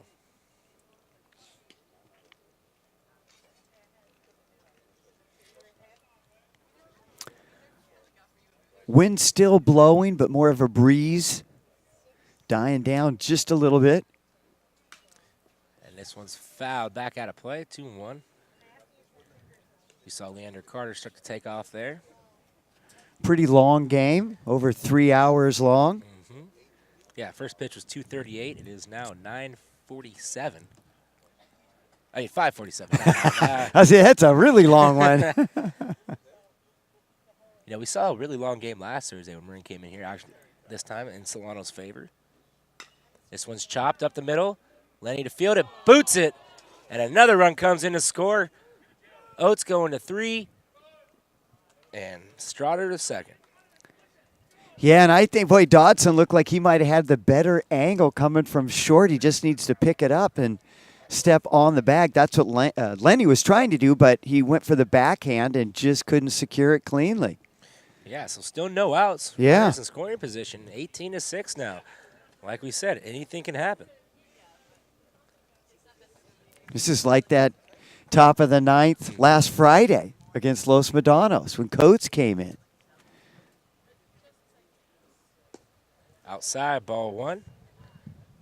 You know, you just want to get outs right now. Trading runs for outs. Those 2 runs will make it still a 10-run ball game if they come in to score with Alex Melendez up at the plate. First pitch low, 2-0. Maybe Hostler getting a little tired. Throwing a lot of pitches past 2 1/3. 1 1/3, I'm sorry. And he had a smooth 8th inning. Only faced 4 batters. That's low, 3-0. And that's kind of the difference. He started off with the bottom half of the lineup. Now he's facing the top half. A little tougher challenge.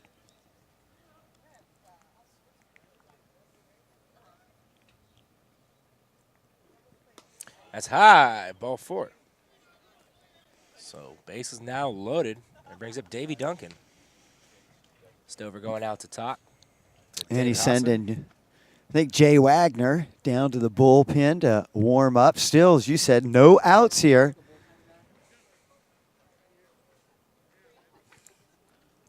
And, yeah, he's going to get Jay Wagner down there in a hurry, number 25 for the Falcons, the freshman out of Annalee High School. I just now realized Connor Dick is playing third base, and Garland Webster moved over to first. I was wondering, I was looking down the third, I'm like, that doesn't look like Well, Garland. Dick came in to hit for Bo Siegel. Just do a little switch there. Yep, Jay Wagner down in the bullpen. So no outs, bases loaded. 2 runs already in. 18-6 in favor of the Falcons with Davy Duncan up at the plate. 1 for 4 today. With a single, stolen base, strikeout looking, a couple ground outs. Outside, ball 1. Hostler just needs to settle down a little bit, trying to overpitch. And Just throw strikes.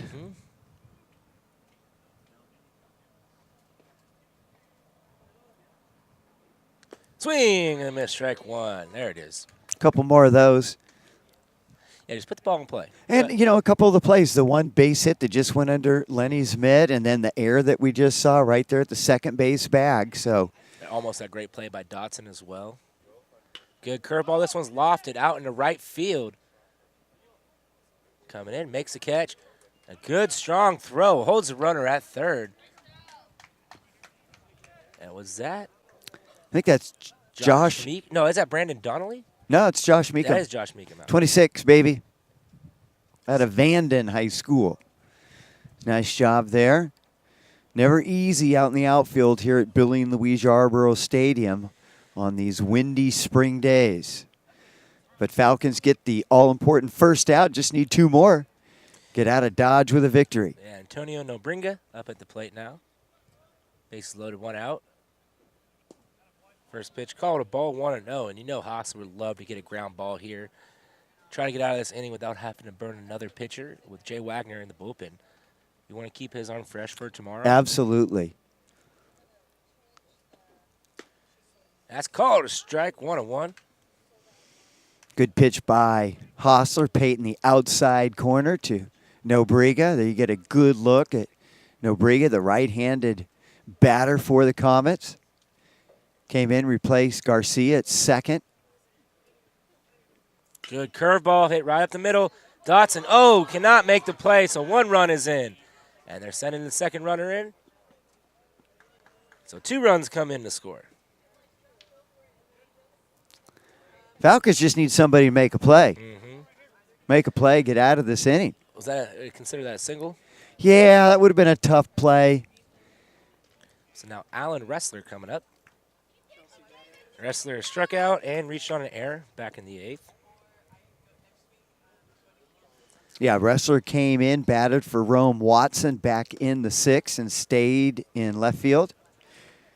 Excuse me, in right field. We're getting a little dangerous territory now. 18-8, 10 runs, 1 out. Comets have a little bit of a comeback working right now. Ball in the dirt, 2-0. And like I said, anything can happen, especially in community college baseball. Yeah, so one thing the Falcons need to really work on a little bit more is just finishing games.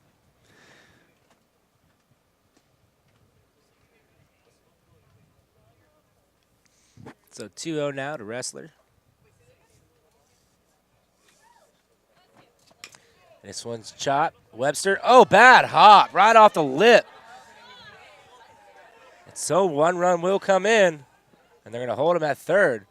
And Contra Costa showing a lot of forms of life right now. That was the weirdest bounce. I mean, just no chance. That was just like, you almost, when you saw that weird bounce, you go, to be expected. Yep. That's the way this inning has gone. So I consider that a base hit. That is definitely not an no error. chance. That thing hit the lip and just died. It was a high hopper. Unless he's going to dive on it like it's a grenade. Arturo Parra coming up to the plate, 1 for 4 today. So now it's 9-18. A couple ducks on the pond, 1 out. In the dirt, gets away from Quijada, and another run comes in to score.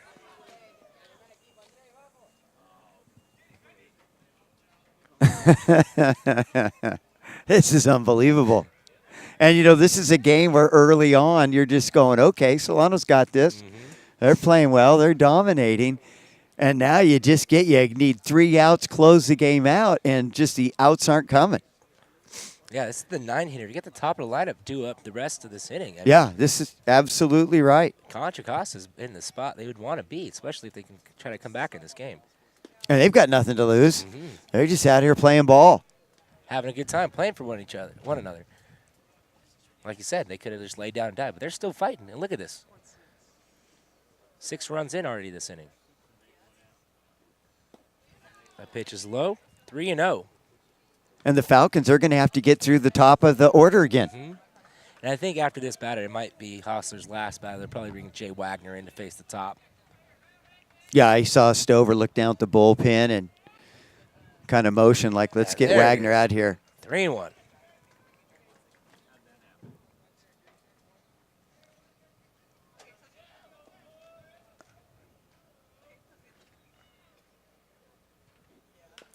This one's hit foul, 3-2. Hostler just has to buckle down right now. You want to get this batter out. You want to get that second out, especially if you go to the bullpen. Just have Jay Wagner come in and get one out. Or if he gets this guy out, you can stay in there and let him finish up the game and save Wagner's arm for tomorrow. And this one's chopped. Picked up, throw to first. Good stretch and throw for out number 2.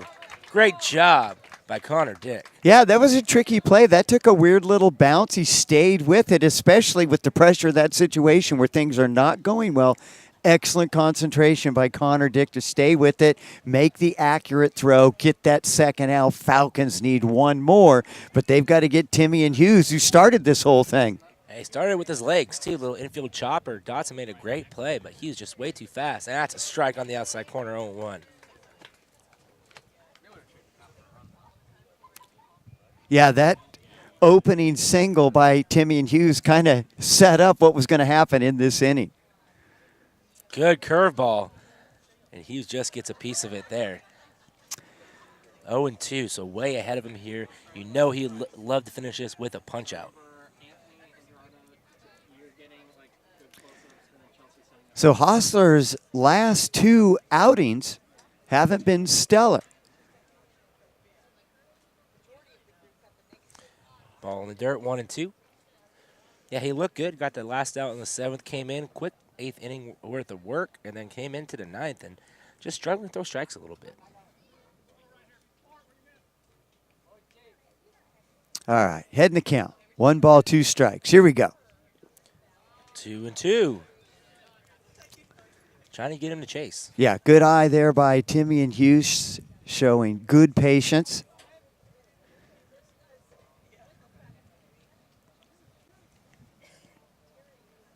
Now the wind's picking up a little bit more, still blowing out towards right field.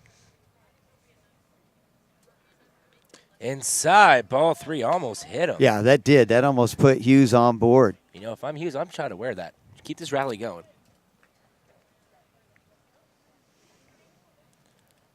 So now full count. So we've gone from 0-2 to 3-2. Just got to get it over the plate right here. Make him hit it. Strike 3 called, and that is the ball game, folks. Final score, 18-10 Solano, and what a wild finish it was. Boy, and you could just hear a big sigh of relief from the Solano fans behind us. Finally got that all elusive third out, and the Falcons, big win today. So now they move to 18-5 in the conference. Still have to wait and see what happens between Marin and their road trip up to Mendocino. So the Falcons now on the season 23-12. We know that they're already in the playoffs, and if they can get a victory tomorrow on their trip to Mendocino, that will give head coach Scott Stover his 7th Bay Valley Conference championship. So more work to do for the Falcons as they are fighting to see if they can get a home playoff round in the first round of the Northern California playoffs. Well, folks, we're going to have our player of the game interview, and today it's going to be with the talented freshman Garland Webster out of Armio High School. Stas Samoida will be visiting with him, and we'll be back with that interview after a commercial break. Hi, everybody. Greg Poff here in the Solano College Sports Network studios to tell you about a great opportunity here at Solano, where we're the only community college in the nation to have our own sports broadcasting program. So if you're interested in a career in sports broadcasting, Solano Community College is the place for you. And we offer students training in all aspects of sports broadcasting, whether it's behind the microphone, behind the camera, or learning to operate our state-of-the-art production equipment in our newly renovated television studio, or out in the field covering an actual live sports event for Solano Community College. At SCC, our sports broadcasting program is responsible for providing broadcasts of Solano sports teams and creating sports shows to be telecast on Fairfield's cable access Channel 28, as well as webcasts on our YouTube station at Solano College Sports Network. So if you're interested in taking one of our sports broadcasting courses, you will find them listed under Communication Studies in the SCC schedule of classes each and every semester. So come on over, check us out in our TV studio in room 121 on the main campus, where here at Solano Community College, it's more than just sports, it's an education. Cross court to Audrey Jones. Audrey for three. And it's good! With 1.3 seconds left on the game clock. Audrey Jones with one of the biggest shots of the season. Hi, my name is Rebecca LeCount. I'm one of the counselors here at Solano Community College. I'm here to let you know that counselors are available to help you with academic and career advising. Our job is to help you successfully reach your goals. Whether your goal is to obtain a certificate, an associate's degree, or to transfer, it's important to have an educational plan to guide you along the way. We want to make sure that you are taking the classes that you need and not taking ones that won't help you reach your goals. I encourage you to come by the counseling office to see a counselor to develop or update your educational plan as soon as possible.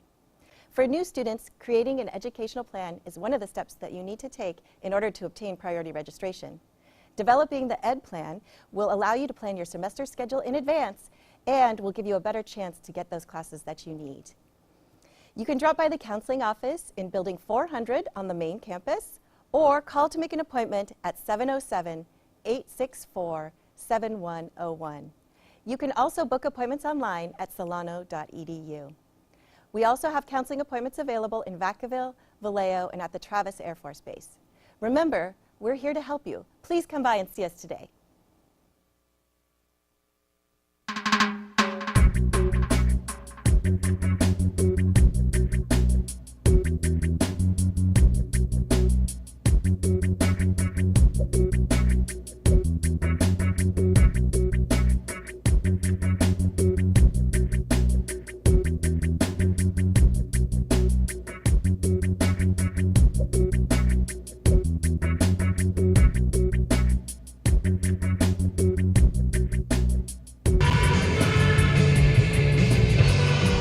Hey everybody, Stosh Zamoyda here with the Solano College Sports Network. Now I'm joined with our player of the game, Garland Webster. Garland, congratulations on the victory. How's it going? You went 4 for 4 today, 2 walks, 2 doubles, a single, 4 RBIs, 2 scored runs. And walk me through that at bat in the 4th inning. Bases loaded, 2 outs. You came up with that bases clearing double. You know, I was just focused on putting the ball in play. When I got 2 strikes on me, I had to shorten up and ended up working. Yeah, it seemed they could not get you out today. You're on base all 6 times. What approach did you have coming into this game today?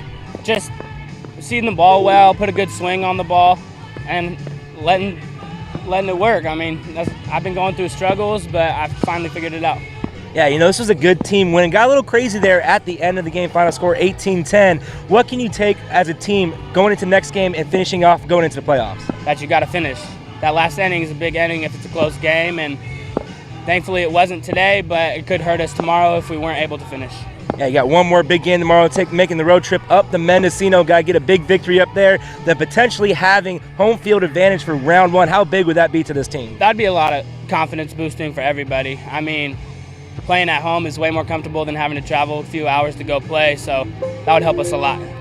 Well, you heard it here. Hopefully you guys will get home field advantage so we can do the game with you guys on that Saturday. So once again, our player of the game, Garland Webster. I'm Stosh Zamoyda. And from all of us here at Solano College Sports Network, thank you guys for watching.